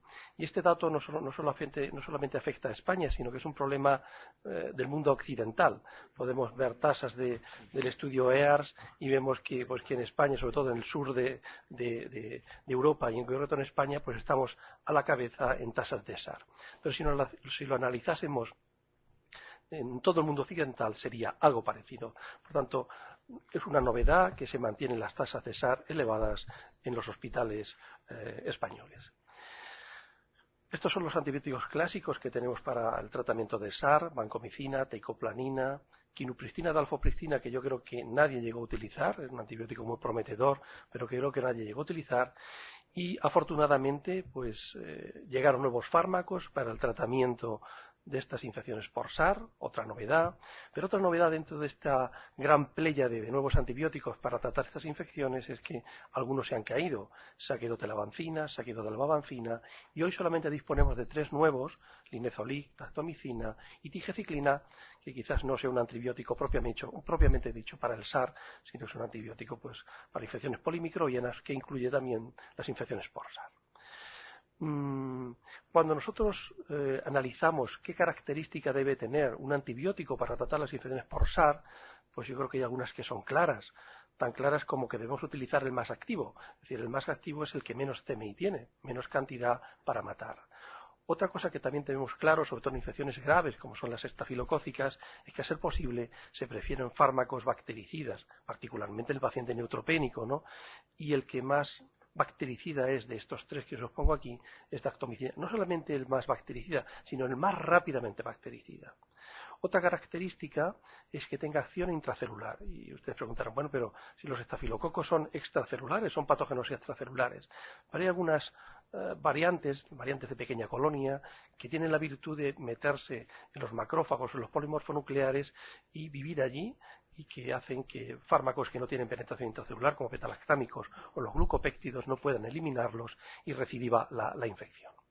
Por supuesto, cuando hablamos de estafilococo, otra característica es que los fármacos actúen sobre biopelículas. Los estafilococos, tanto aureus como los coagulantes negativos, producen biopelículas difíciles de eliminar si el fármaco no penetra dentro de ellos.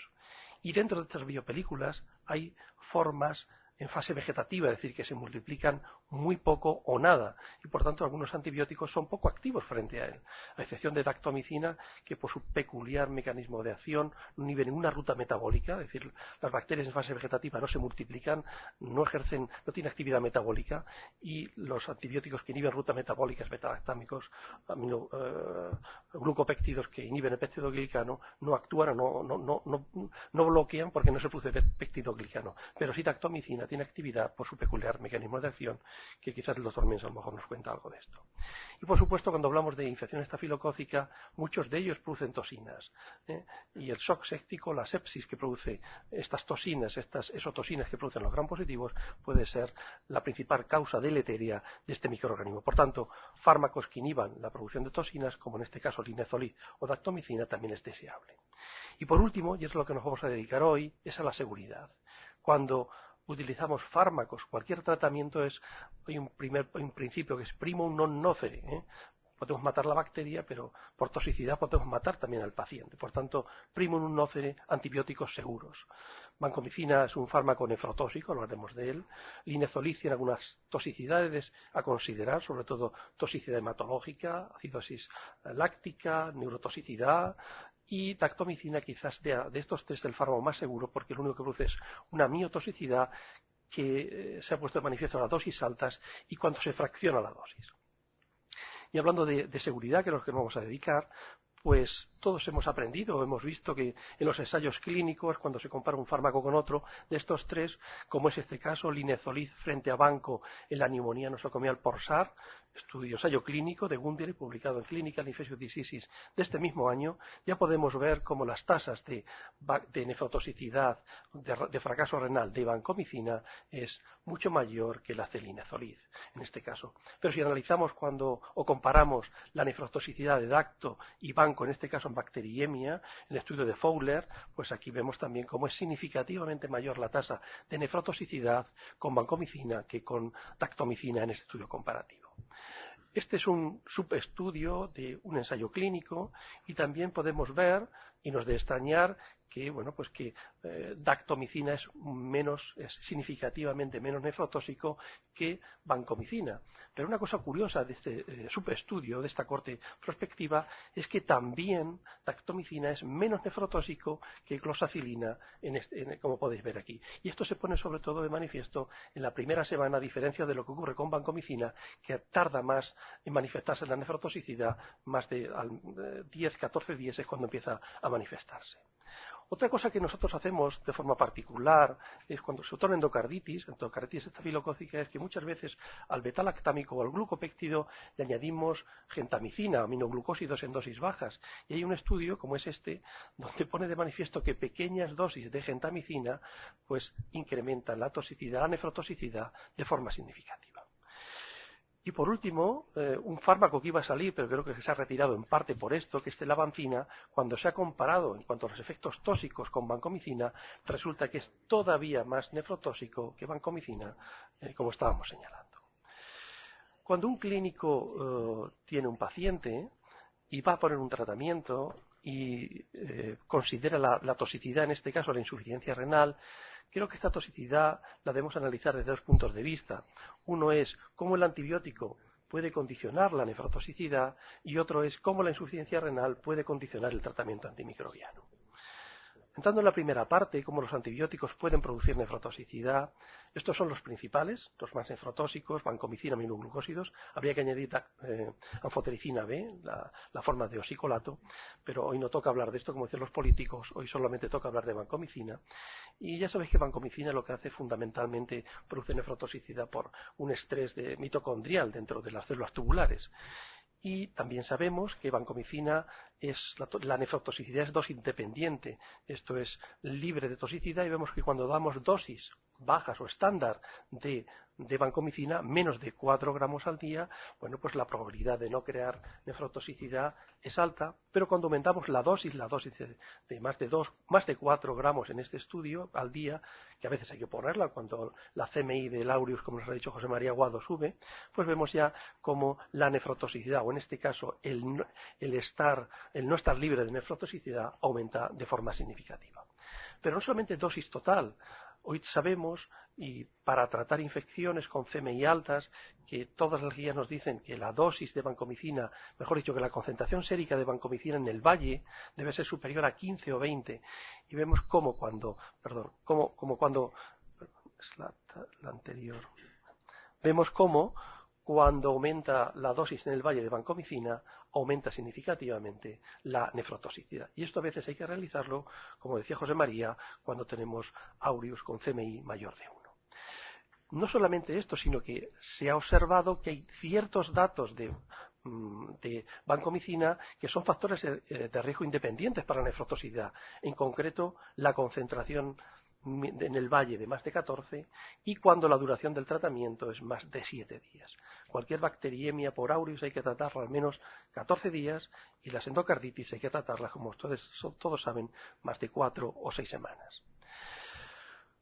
Si además unimos vancomicina y aminoglucósidos, que son los dos fármacos nefrotóxicos, pues la probabilidad de no nefrotoxicidad es más baja cuando no se asocian y más alta cuando se asocian. Esto es una cosa evidente, son mecanismos distintos, pero ambos producen nefrotoxicidad estando el paciente en las mismas condiciones basales. Y hay algún estudio, varios estudios diría yo, a nivel experimental, en modelos experimentales en conejos y en ratas, donde se ha visto que la nefrotoxicidad de los aminoglucósidos, en este caso de gentamicina, es disminuida cuando se añade dactomicina, sin que la dosis de gentamicina o de cualquier aminoglucósido en la célula tubular renal se disminuya, la concentración es la misma. Parece ser que este efecto protector de dactomicina sobre la nefrotoxicidad de gentamicina, sin reducir la concentración tubular renal de gentamicina, se debe a unas cargas eléctricas, una carga eléctrica que tiene dactomicina, tiene un ácido aspartico con unas determinadas cargas eléctricas, y este efecto eléctrico de cargas parece ser que es lo que protege a los aminoglucósidos, o mejor dicho, dactomicina protege a los aminoglucósidos de esta nefrotoxicidad. Estos son modelos experimentales, pero quizás haya que tenerlo en cuenta, sobre todo en endocarditis, a nivel humano. Ya antes el doctor Segarra nos ha hablado de la importancia que tiene la nefrotoxicidad causada por estos fármacos, y en este caso es que aumenta la mortalidad, no solamente de forma general, sino también en pacientes cuando se ajustan por la edad y el sexo, y en el estudio multivariante. No solamente muerte, sino que también tiene un costo económico la mortalidad, un coste económico de la nefrotoxicidad causada en este caso por fármacos como puede ser vancomicina, exactamente igual, ajustado por edad y por el estudio multivariante. Y vamos a pasar al segundo apartado, que es cómo la insuficiencia renal condiciona el tratamiento antimicrobiano. Antes de nada, parece que existe una asociación, existe una asociación entre insuficiencia renal y cuadros sépticos. Estamos hablando primero de la insuficiencia renal aguda, luego hablaremos de la crónica, y va a pasar exactamente igual.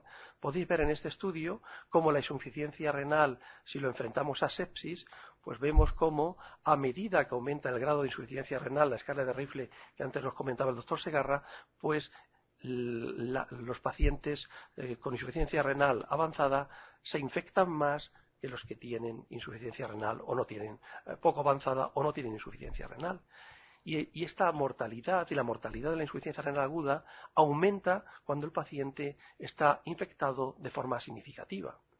Tan es así que en estos pacientes con insuficiencia renal aguda la presencia de un shock séptico es un factor independiente de mortalidad en la insuficiencia renal aguda. Y en estos mismos pacientes, los pacientes con insuficiencia renal aguda que se infectan, aumenta la estancia hospitalaria y por tanto aumenta el gasto sanitario. Saben que la estancia es lo que más aumenta el gasto sanitario. Y si lo vemos desde el lado de la insuficiencia renal crónica, algo parecido. A medida que aumenta el grado de insuficiencia renal, vemos cómo se infectan más en las diferentes infecciones, tanto sepsis, infecciones urinarias, neumonía y en cualquier tipo de infección. También los pacientes de insuficiencia renal crónica que se infectan, pues en cualquier tipo de infección la mortalidad es mayor. Por tanto, vemos tanto como la aguda como la crónica se relacionan con infección, se relacionan con más gasto sanitario y con mayor mortalidad cuando estos pacientes se infectan. Y centrándonos ya en el antibiótico, mejor dicho, cómo la insuficiencia renal condiciona el antibiótico, podemos ver aquí, cuando se modifica la función renal, y en el caso del descenso de la función renal, cómo hay que ajustar la dosis de los fármacos, sobre todo los fármacos que se eliminan por vía renal, que son la mayoría de los antibióticos que hemos mencionado anteriormente, Vanco, Dacto y Linezolid, todos se eliminan fundamentalmente por vía renal. Por tanto, en pacientes que tienen insuficiencia renal, la dosificación había que ajustarla, quizás menos en el caso del Linezolid, porque parte se elimina por vía biliar, por heces, en metabolitos inactivos, pero Vanco y Dacto fundamentalmente serían los que había que considerar en este aspecto. Todos sabemos que la actividad o la acción antibacteriana de un antibiótico se relaciona con su concentración, que siempre debe ser superior a la CMI. Y luego, según los modelos, pues hay algunos que son tiempo dependientes, es decir, cuánto tiempo está la CMI, la concentración del antibiótico por encima de la CMI, o bien concentración dependientes, Cmax en relación con la CMI, o los modelos mixtos, como son la mayoría, área bajo la curva partido de la CMI. Pues bien, si nosotros, como ocurre en el caso de la insuficiencia renal, bajamos esta concentración porque hay que dar menos antibiótico y es difícil calcular cuál sería la dosis para estar en el ideal, pues lo que nos va a ocurrir es que este paciente va a estar infradosificado en muchas ocasiones. Y fijaros en este estudio, un estudio retrospectivo de casos y controles, publicado recientemente en Clinical Infectious Diseases, cómo la insuficiencia renal es un factor de riesgo de fracaso en el caso de la bacteriemia por SARS, aparte del uso de vancomicina también. Pero cómo la insuficiencia renal por sí condiciona el tratamiento, y no solamente el tratamiento, sino también el pronóstico de las bacteriemias por SARS tratadas con vancomicina.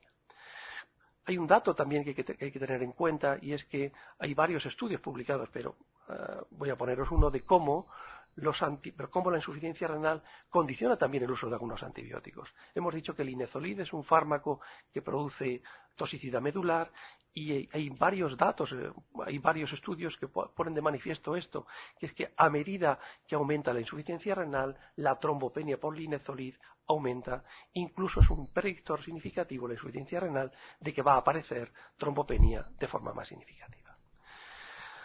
Dos palabras del estudio de Nephrosecurity. El estudio de Nephrosecurity es un estudio realizado desde el grupo de trabajo de enfermedades infecciosas de la SEMI, no sé si hay algunos internistas aquí, es un grupo bastante proactivo. Hemos realizado un estudio en 11 centros, en 11 servicios de medicina interna de 11 hospitales españoles. Es un estudio donde se han metido pacientes con infecciones por cocos gram positivos de forma consecutiva en cada hospital, yendo a las historias clínicas. Se han metido alrededor de aproximadamente unos 130 pacientes, y lo que se ha analizado se analizaban pacientes tratados con dactomicina, eran dos grupos, pacientes tratados con dactomicina y pacientes tratados con vancomicina, y que se agrupaban por edad, por nivel de declaramiento de creatinina y también por comorbilidad, para que no fuera la edad, la comorbilidad y la insuficiencia renal previa lo que condicionase la insuficiencia renal. Igualados por esto, comparamos en ese estudio observacional la toxicidad de la nefrotoxina de dactomicina comparada con vancomicina. Y fijaros que de forma significativa hubo mayor nefrotoxicidad con vancomicina, y también de forma significativa hubo que parar o cambiar de tratamiento mucho más con vancomicina que con dactomicina. Y en este mismo estudio pues hemos observado otra cosa, y es que el uso de vancomicina es un factor de riesgo independiente para que se produzca nefrotoxicidad. Como conclusión de esto, de toda esta charla que yo os he explicado anteriormente, creo que los antibióticos, en el manejo de antibióticos, la toxicidad es muy importante. Ese primum non nocere que os he comentado anteriormente, creo que es muy a considerar a la hora de elección del fármaco en cada tipo de paciente. Derivado de esto, recientemente se ha publicado un consenso en el pie diabético, donde han participado numerosas sociedades españolas, y en este consenso, en el pie diabético, pacientes diabéticos, se ha introducido ya dactomicina en el tratamiento de las infecciones estafilocócicas por aureus por resistentes a meticilina, y la fundamental, bueno, no la fundamental, sino un aspecto muy importante, aparte de su actividad sobre SARS, y se ha comentado anteriormente aquí, es que los pacientes diabéticos tienen, si no de forma presencial, de forma potencial, insuficiencia renal. Y esta insuficiencia renal viene a condicionar el tratamiento y es una de las razones por las que la dactomicina ya se ha introducido en este consenso. Y nada más, muchas gracias.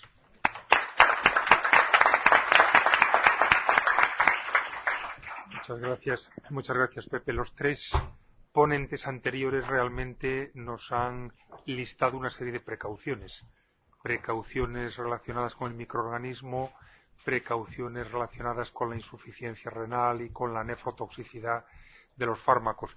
Es pertinente, por tanto, en el final de esta ronda preguntarle al doctor Mensa entonces cómo tratamos, cuáles son las recomendaciones actualizadas. El doctor Mensa, como conocéis todos, es infectólogo del Hospital Clínico de Barcelona, es una de las personas que ha hecho una de las guías, yo creo que más reflexionadas y más útiles en el tratamiento de la infección estafilocócica y por tanto agradeceríamos, Pepe, cómo verías tú la siguiente edición de esas guías a la luz de lo que estamos viendo con esto y qué habría que cambiar.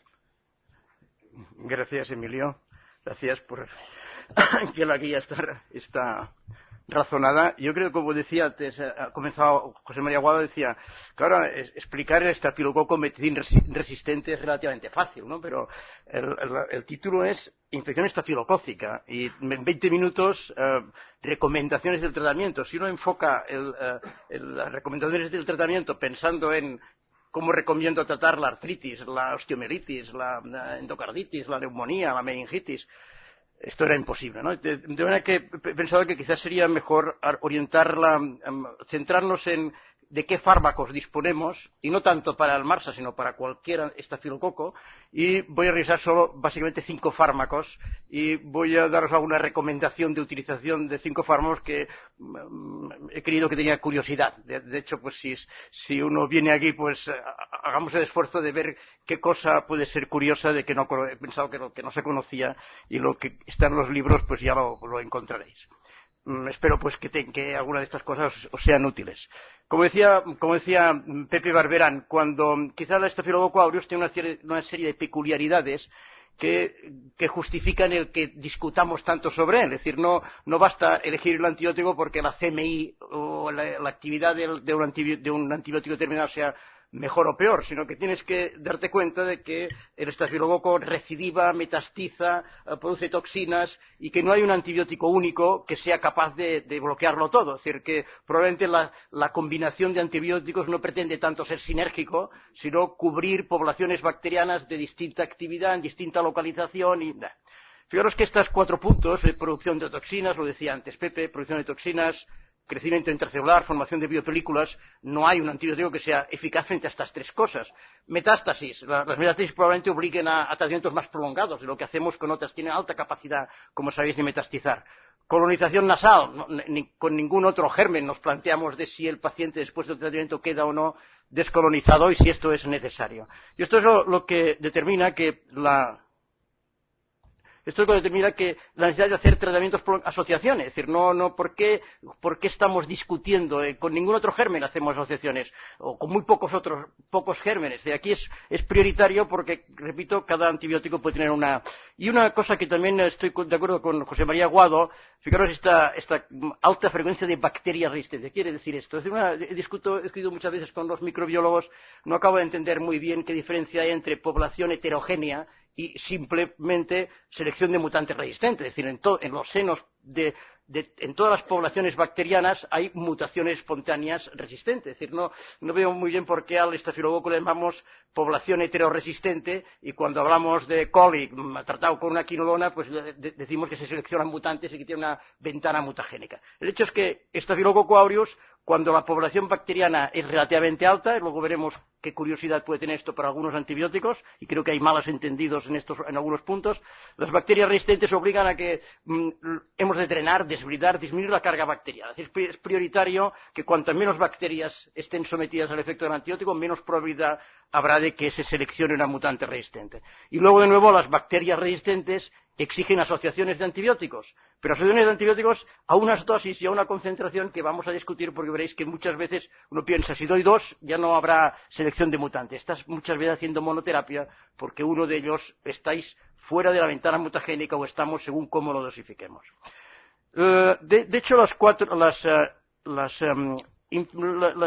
todas las infecciones estafilocócicas quizás se podrían agrupar en estos 4 apartados. Las infecciones de piel y partes blandas, lo importante es, porque la mayoría suelen ser benignas, es qué antibióticos podemos utilizar por vía oral y cuáles tienen mayor actividad bloqueando la producción de toxinas.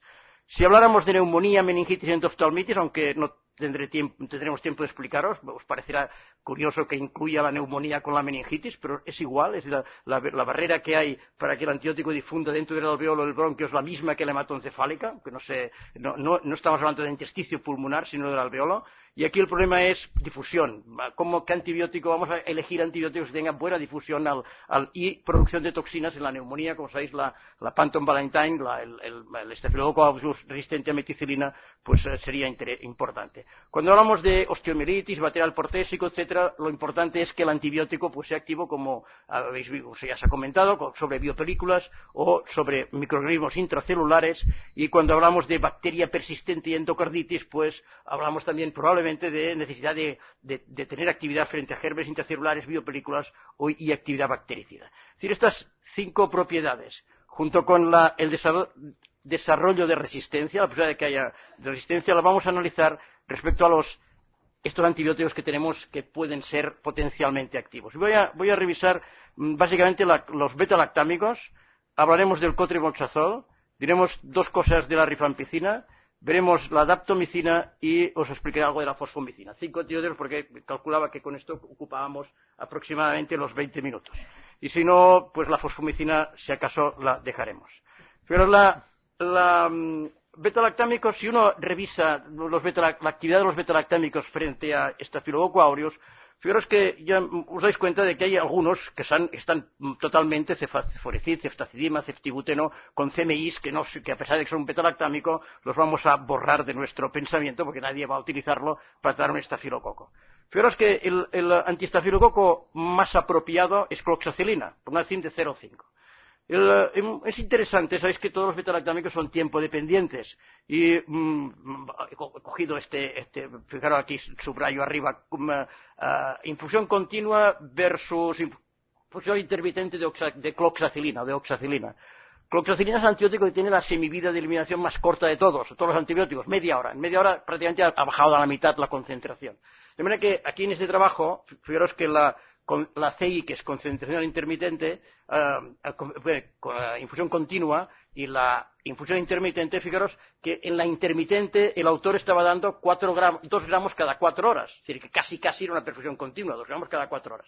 Y aún así, si os dais cuenta, la ventaja microbiológica a los 30 días es superior para la infusión continua. Es decir, el autor acababa diciendo, la infusión continua en pacientes con endocarditis puede tener ventaja. Esto es una cosa conocida.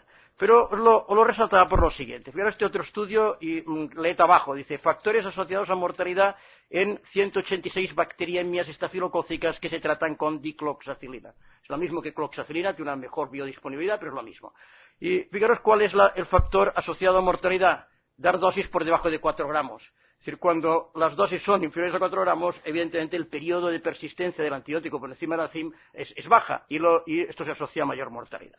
Esto os lo resalto porque la conclusión es, si el paciente tiene una infección estafilocócica grave, de gravedad moderada o alta, la cloxa debe darse a intervalos no superiores a 4 horas. No sigues viendo en el hospital 1 gramo cada 6 horas o 2 gramos cada 6 horas. La cloxa, si la necesita dosis correctas, y la dosis correcta es cada 4 horas de intervalo. Y si no, en perfusión continua, pero probablemente 4 horas es suficiente. Y lo que tiene más interés es que cuando se da por vía oral, difícilmente se va a alcanzar por vía oral con cloxa. 4 gramos de cloxa no vas a dar, sería un frasco diario. De modo que yo creo que probablemente muchos pacientes cuando pasan a vía oral están curados, pero que no estoy muy seguro de que se pueda seguir cloxa de parentelar a oral y sugeriría de que por vía oral elegiría otra alternativa porque no creo que sea óptima el tratamiento con cloxa. Fijaros que los 2 otros antibióticos que vamos a discutir es amoxiclavulánico, cefazolina, cefuroxima. Fijaros que están con CMIs en torno a 1-2 miligramos, es decir, muy parecidas, y cefditoren, están muy parecidas a la cloxacilina. Hace años, hoy ya no se utiliza o no se analiza, pero en la década de los 80, cuando se estudiaba el tipo de beta-lactamasa que producía Staphylococcus aureus, las beta-lactamasas de Staphylococcus aureus se clasificaron de acuerdo con un serotipado en A, B, C, D, que no corresponde a la clasificación actual de las beta-lactamasas. Fijaros que la beta-lactamasa de tipo A es bastante frecuente y la de C más frecuente. Y resulta que la de tipo A hidroliza la cefazolina con bastante facilidad y la de tipo C es poco inhibida por clavulánico. Esto quiere decir que cuando el inóculo es alto, es decir, cuando un paciente tiene una infección grave con cargas bacterianas altas, esta beta-lactamasa A o C, si utilizamos cefazolina o clavulánico, se inactivan o el clavulánico no la inactiva. El hecho es que el mejor antibiótico es cloxacilina. Cefalotina sería el siguiente, pero no la utilizamos porque, en parte por su nefrotoxicidad y en parte porque tiene una semivida de eliminación muy corta y por tanto no se utiliza. Pero cefazolina es la peor cefalosporina desde el punto de vista antiestafilocócico, a pesar de que, reiteradamente, los libros copian que en la endocarditis, que no se puede dar de usted cloxa, y veréis también reiteradamente en la literatura, fracaso de cefazolina en la endocarditis. Es decir, si uno utiliza, el concepto sería, en la infección grave, cefazolina o amoxiclavulánico, en la infección grave, estafilocócica grave, no serían buenas alternativas si tenemos cloxa. Y si no tiene cloxa, busque una alternativa, pero que no sea cefazolina o amoxiclavulánico. Y si lo tiene que utilizar, asegúrese de que la cepa no produce esta beta-lactamasa, que esto no es posible, al menos en los laboratorios no pueden mirar de forma rutinaria. Por tanto, la otra cosa sería que el laboratorio nos dijera: he testado un inóculo alto de Staphylococcus aureus, no un 10 a la 5, y la CMI es 16, 32 veces superior y por tanto no utilices cefazolina. Es decir, creo que hay suficientes alternativas hoy como para no dar opción a la cefazolina, habiendo otras alternativas, porque cuando el laboratorio te puede dar esta información probablemente han pasado ya 5 días, y es que puede suministrártela. El siguiente punto es lo que ha destacado José María, doctor Aguado, hace un momento. Es decir, él por primera vez publicó, lo que resumo aquí en esta diapositiva, su explicación. Es decir, la infección complicada por metilin sensible, infección que va con endocarditis, con tromboflebitis, etcétera, con mayor frecuencia tiene CMIs de vancomicina altas. Y los pacientes con CMIs altas también tenían una mortalidad tribuíplica, aunque no era significativa, pues parecía que era más alta.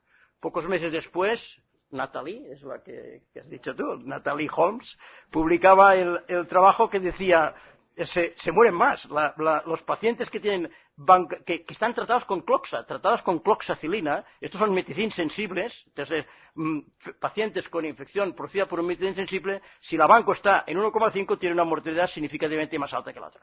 Podemos discutirlo, pero mientras lo discutamos lo vamos a creer. Es decir, creo que hoy no sería lógico, no sería razonable, no sería ético, al menos para mí, si hay una información inicial que parece muy coherente, el decir, pues le sigo tratando con cloxa y no me preocupo. Es decir, creo que la conclusión sería: las complicaciones en la mortalidad de una bacteriemia por un meticin sensible tratada con un beta-lactámico son mayores cuando la CIM de banco es alta. Por tanto, si este parámetro de CIM de banco el laboratorio lo puede suministrar, creo que al menos prudentemente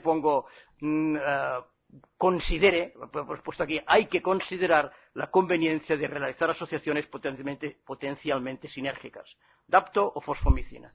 De hecho, yo creo que dapto es el aminoglucósido futuro, es decir, dapto con cloxa es probablemente sin ninguna nefrotoxicidad es lo que puede facilitar o favorecer o aumentar el efecto bactericida y creo que mientras no tengamos nuevos datos, uno puede adoptar dos posturas, es decir, pues cuando salgan ya lo haré, y luego si se ha equivocado mirará para atrás y habrá perdido muchos enfermos, o dirá, pues de momento me parece que es prudente y es racional, y si luego no acaba de documentarse, como ha pasado con los aminoglucósidos, la asociación beta-lactámico-aminoglucósido tampoco parece y es más nefrotóxica, pero aquí no hay nefrotoxicidad, y veréis por qué hay unas explicaciones interesantes del por qué daptomicina-cloxa pueden ser o tienen una actividad sinérgica.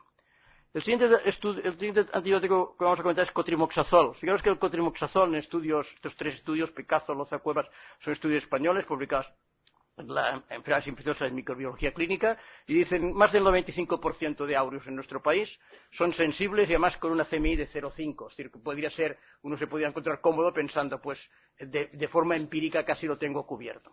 Sabéis que el cotrimoxazol lo que hace es una asociación del trimetoprim con el sulfametoxazol, y estos dos bloquean la vía metabólica, dejan al germen sin timidina, y cuando desaparece la timidina, el DNA no se sintetiza. Pero resulta que el Staphylococcus aureus, prácticamente todos los Staphylococcus aureus, virtualmente todos los Staphylococcus aureus producen termonucleasa. Y la termonucleasa es una enzima que desnaturaliza el DNA. Y cuando hay pus, cuando hay tejido necrótico, el DNA que contiene el tejido, la destrucción de las células del tejido necrótico, libera la timidina y bypassa el aureus, en presencia de tejido necrótico, pus, bypassa el cotrimoxazol septrin. Y lo mismo ocurre cuando la densidad de bacterias es muy alta, es decir, focos con muchas bacterias, aunque no haya pus, las bacterias que se destruyen liberan DNA suficiente como para restituir la timidina al resto de bacterias. De modo que el concepto es que cuando se utiliza cotrimoxazol, no es recomendable emplearlo, a pesar de que empíricamente uno podría decir voy a utilizarlo porque tiene alta tasa de probabilidad de ser eficaz, cuando la carga bacteriana es alta, una endocarditis, cuando hay supuración, una meningitis o abscesos, cuando hay necrosis tisular, una fascitis necrosante, sobre todo si no es posible asegurar de que has drenado o has desbridado o has eliminado el tejido necrótico. Y si sigues en tus 13 de que quieres utilizarlo, pues da el cotrimoxazol la dosis de casi de neumocistis, es decir, de 5 miligramos kilo, que viene a ser casi dos pastillas forte o 2 comprimidos forte de septrin o 2 soltrims cada 6 u 8 horas. Es decir, y lo preferible es buscar o ir para una alternativa. El siguiente antibiótico que vamos a hablar es la rifampicina. La rifampicina es un antibiótico complejo porque hay mucha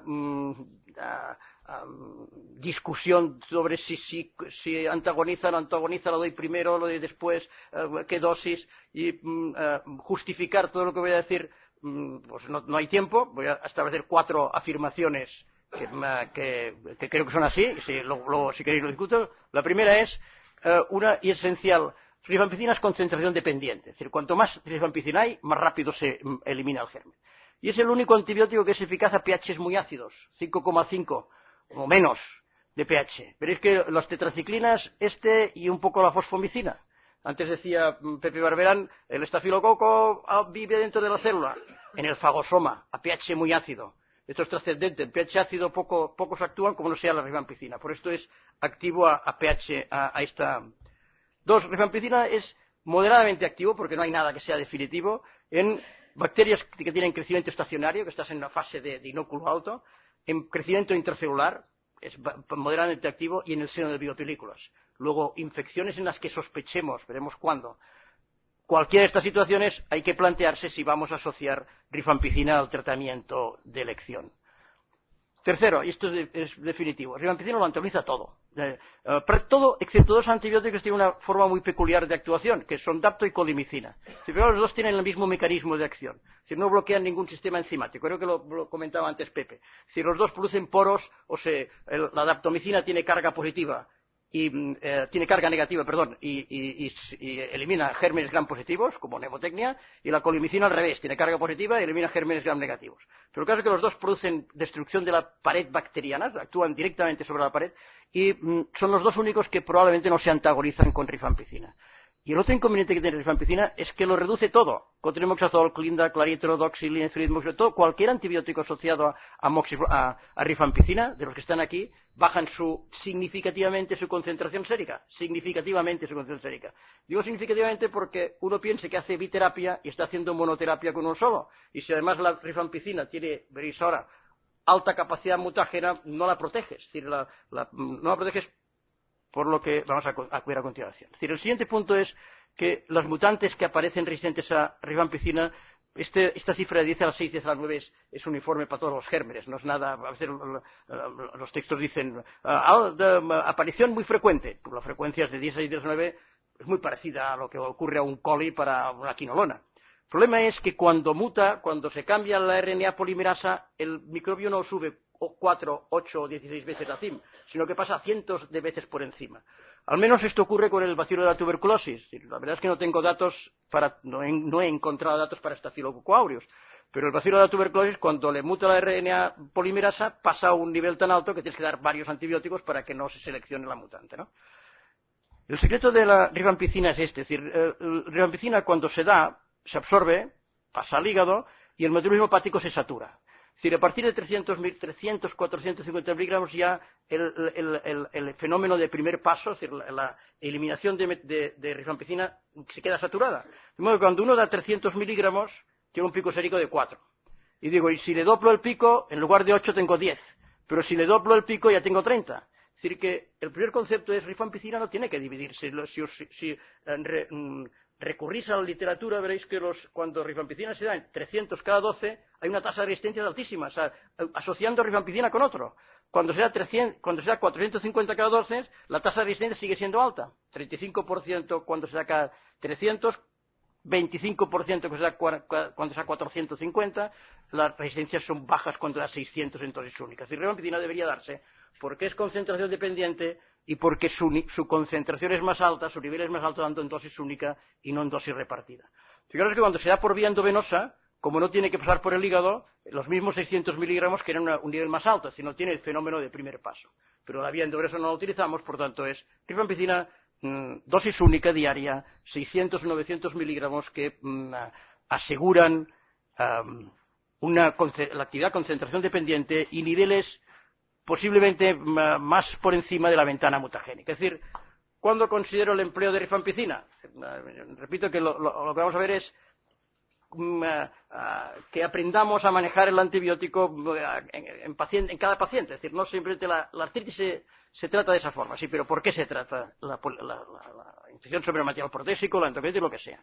Es decir, uno utiliza rifampicina o se plantea utilizarla, primero si piensa que hay probable formación de biopelícula en lo que va a tratar. Y segundo, si piensa que hay aureus que puedan persistir dentro de la célula. ¿Y cuándo lo piensas? Pues cuando el enfermo tiene una bacteriemia prolongada y no tiene foco. Es decir, probablemente se sospecha de que quizá en el endotelio, quizá en el citoplasma del endotelio persiste el germen, pero cuando no hay endocarditis, no hay un catéter que haya que retirar, no hay un foco aparente, el enfermo sigue varios días bacteriémico, pues la posibilidad de que tenga una infección intracelular es alta. Se recomienda o sería recomendable que para reducir el riesgo de que aparezcan resistencias cuando la carga bacteriana es alta es retrasar el comienzo de la rifampicina a 3-5 días que el antibiótico primario haya eliminado o haya disminuido el número de gérmenes del foco. Esto con vancomicina es clarísimo. Es decir, vancomicina no protege a rifampicina prácticamente por nada, y sobre todo los primeros días, porque vancomicina prácticamente la infradosificamos las primeras 48 horas, es decir, en el mejor de los casos, a pesar de que muchos se sigue defendiendo la vancomicina porque si usted hace niveles y esto no se hace, en la vida real nadie tiene niveles a las 48 horas durante los 365 días al año. Es decir, la vancomicina, te puedes recomendar lo que quieras, el valle será pero el 90% de hospitales no tienen un servicio de farmacia que todos los días del año no tienen me gustaría saber cuántos médicos que piden niveles van a medirlos, van a luego a corregir, es decir, que en la vida real vancomicina se infradosifica y de hecho se observa que los estudios que asocian, hay un trabajo desde hace un par de años de neumonía estafilocócica de unos coreanos en los que estudian levofloxacino. ¿Qué hace el levofloxacino si se asocia a cloxa? No hay ninguna mejoría, pero los que toman rifa hacen resistencia porque dan rifa 300 cada 12. El de vancomicina es otro, que son enfermos con bacteriemia y los que toman rifampicina más vancomicina tienen un 30% de resistencias a rifampicina porque la vancomicina no la protege.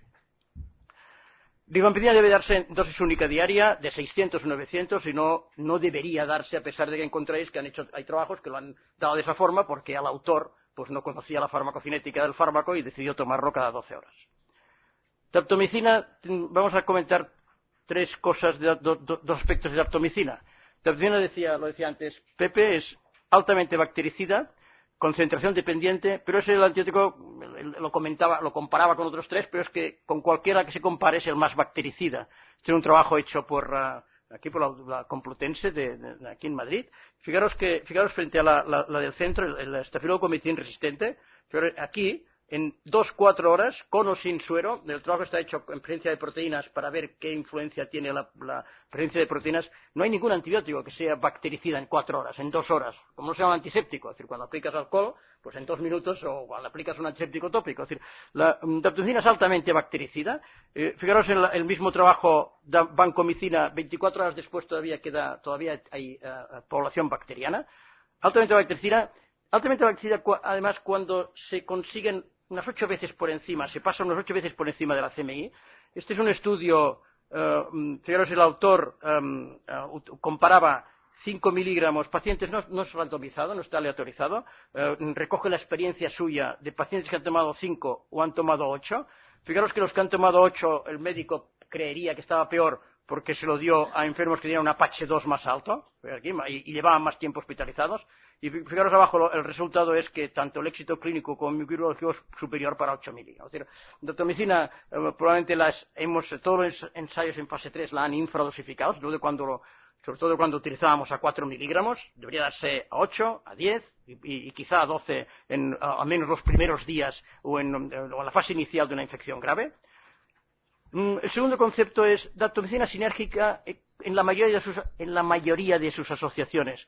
Es sinérgica con betalactámicos, es sinérgica con fosfomicina, es con la clarito y rifa en biopelícula. Es decir, cuando hay biopelícula, decíamos, piense usted en rifa y piense usted en asociación, sobre todo en la fase inicial de la biopelícula. Es decir, la biopelícula, cuanto más madura está, más difícil es de erradicar. Por lo tanto, precocidad en el tratamiento, ser rápidamente bactericida, evitar que la biopelícula se forme. Rifampicina es sinérgica en gérmenes intracelulares y con cloxa es sinérgica frente a SARM intracelular. Fijaos qué curiosidad o esto que dice este trabajo. La gráfica indica lo que le ocurre al meropenem y lo que le ocurre a cloxacilina cuando tú testas un estafilococo sensible a meticilina. Y el autor lo hace con un pH de 7,4 o un pH de 5,5. Fijaros que las dos curvas de letalidad bajan igual. Es decir, la destrucción bacteriana independiente del pH es la misma. Pero veamos qué ocurre cuando se trata de un meticilin resistente. La curva, la que es punteada, la que es intermitente, es a pH 7,4. Es resistente, es un SARM, meticilin resistente, dice el microbiólogo. Pero cuando baja al pH 5,5 sigue siendo sensible. Si reparáis, lo que le ocurre cuando un estafilococo se hace resistente, dices, tiene una PVP que ha variado. ¿Y en qué ha variado la PVP? La PVP tiene donde encaja el anillo del betalactámico, el anillo el bolsillo, el hueco donde encaja en el enzima, la PVP de los gérmenes resistentes se ha cerrado 2 Armstrongs. Una mínima cantidad en el espacio, pero estorba, ya no deja entrar el anillo. Es decir, cuando el pH es ácido, sufre algún tipo de alteración conformacional en el espacio que se ensancha un poco y la meticilina entra. De hecho, si reparáis, la ceftarolina, el ceftobiprole y los fármacos nuevos que son antiestafilocócicos, ¿qué han hecho? Tienen un grupo lateral, es decir, es el mismo betalactámico con un grupo lateral, los químicos le llaman alostérico porque actúa en un lugar distinto del centro, pero que distorsiona un aminoácido que hace que se ensanche un poco el bolsillo y el antibiótico entra.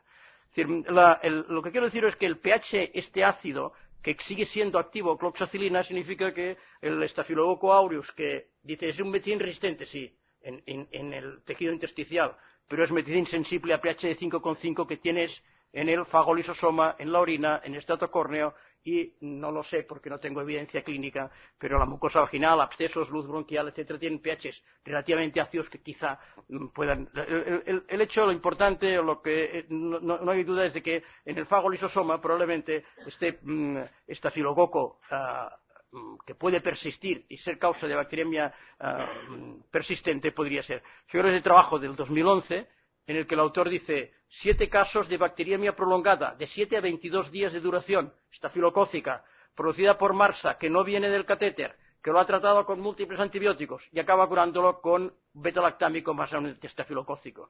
Y dice, además yo había dado vancomicina a valles que tenían que haber sido eficaces y no lo fueron. Y cuando coge las cepas y mira qué pasa en el SARM sensible a daptomicina, la curva roja, la curva roja es dapto más oxa, más cloxa, y la curva azul es dapto sola. Pero fijaros que esta curva de aquí, que lo hace con un estafilococo metín resistente, pero además resistente a daptomicina, cuando añade cloxa, la cloxa, y lo que se ha visto es que el estafilococo puede ser resistente al adapto o a la cloxa, pero ambos no. Es decir, cuando se hace resistente a la cloxa, aumenta la sensibilidad a adapto y viceversa. Es decir, que la asociación no parece que sea descabellada, o al menos sin la nefrotoxicidad del aminoglucósido.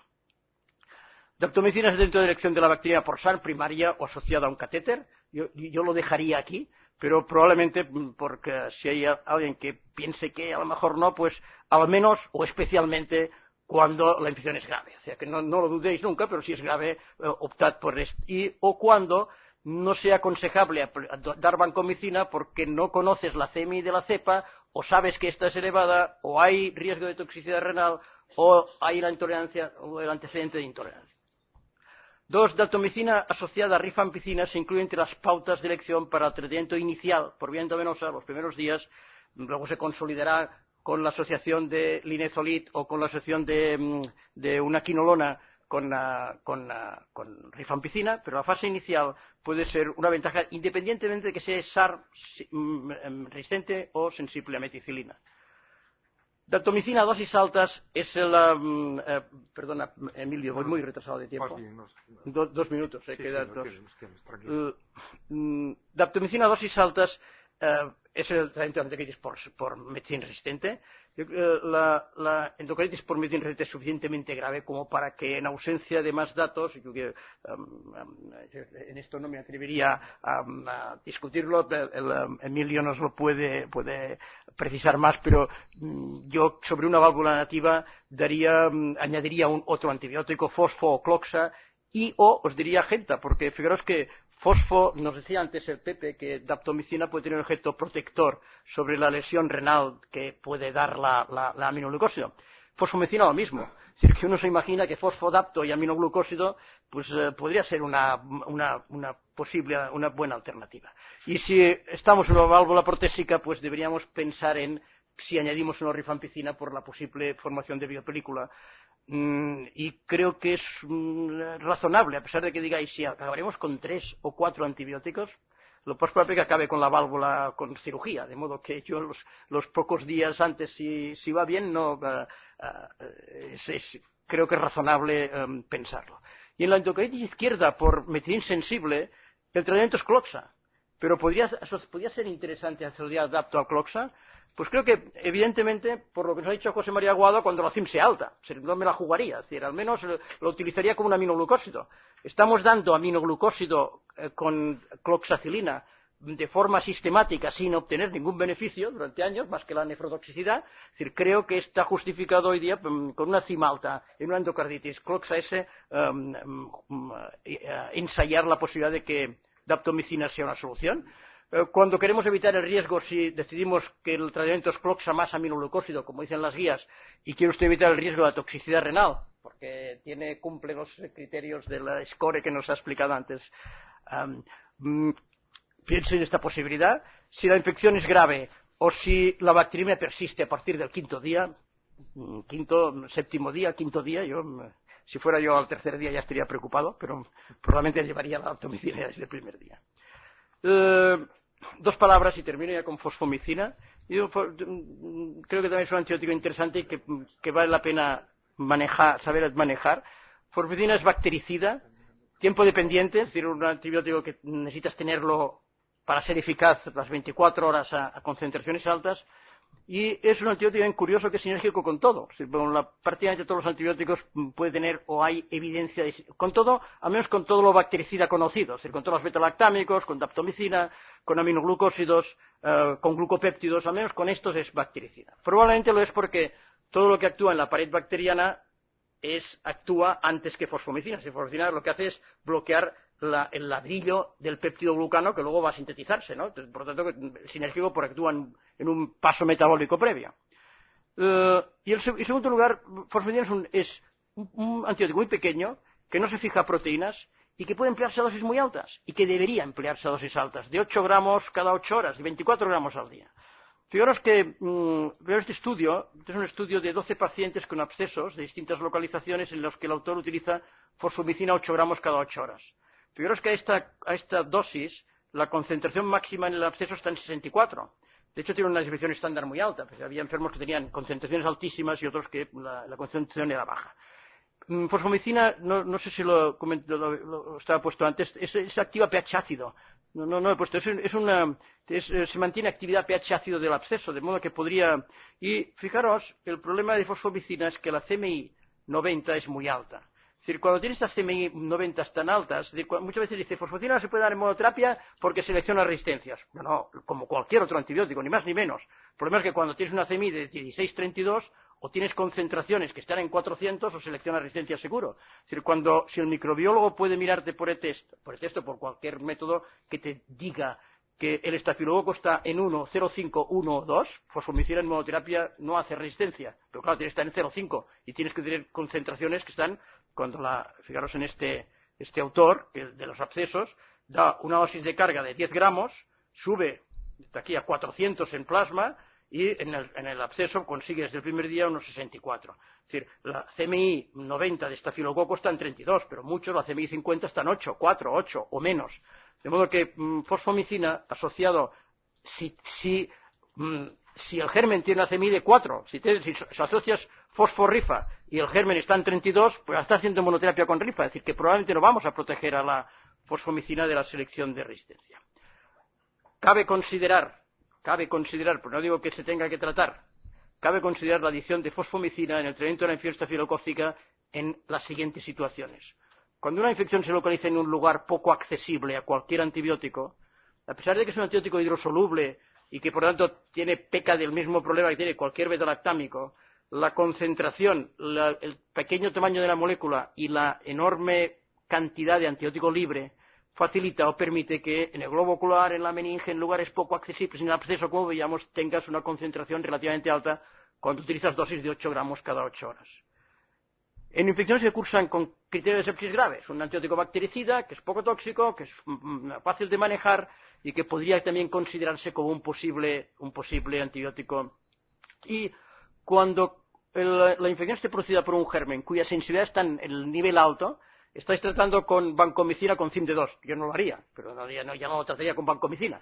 Pero si a alguien se le ocurre, o daptomicina que ya está en 1, linezolid en 4, o un metín sensible, el metín sensible que José María Guado nos ha dicho, tiene una CMI mayor de 1,5, que por lo tanto tiene riesgo de que Cloxa vaya mal.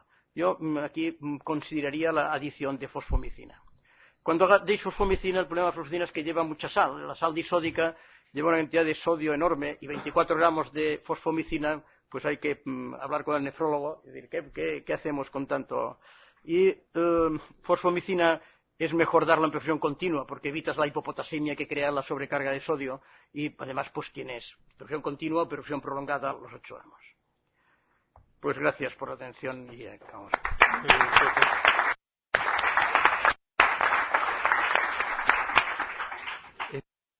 Entiendo que paramos ahora a café durante 10 minutos, un cuarto de hora y tenemos las preguntas después.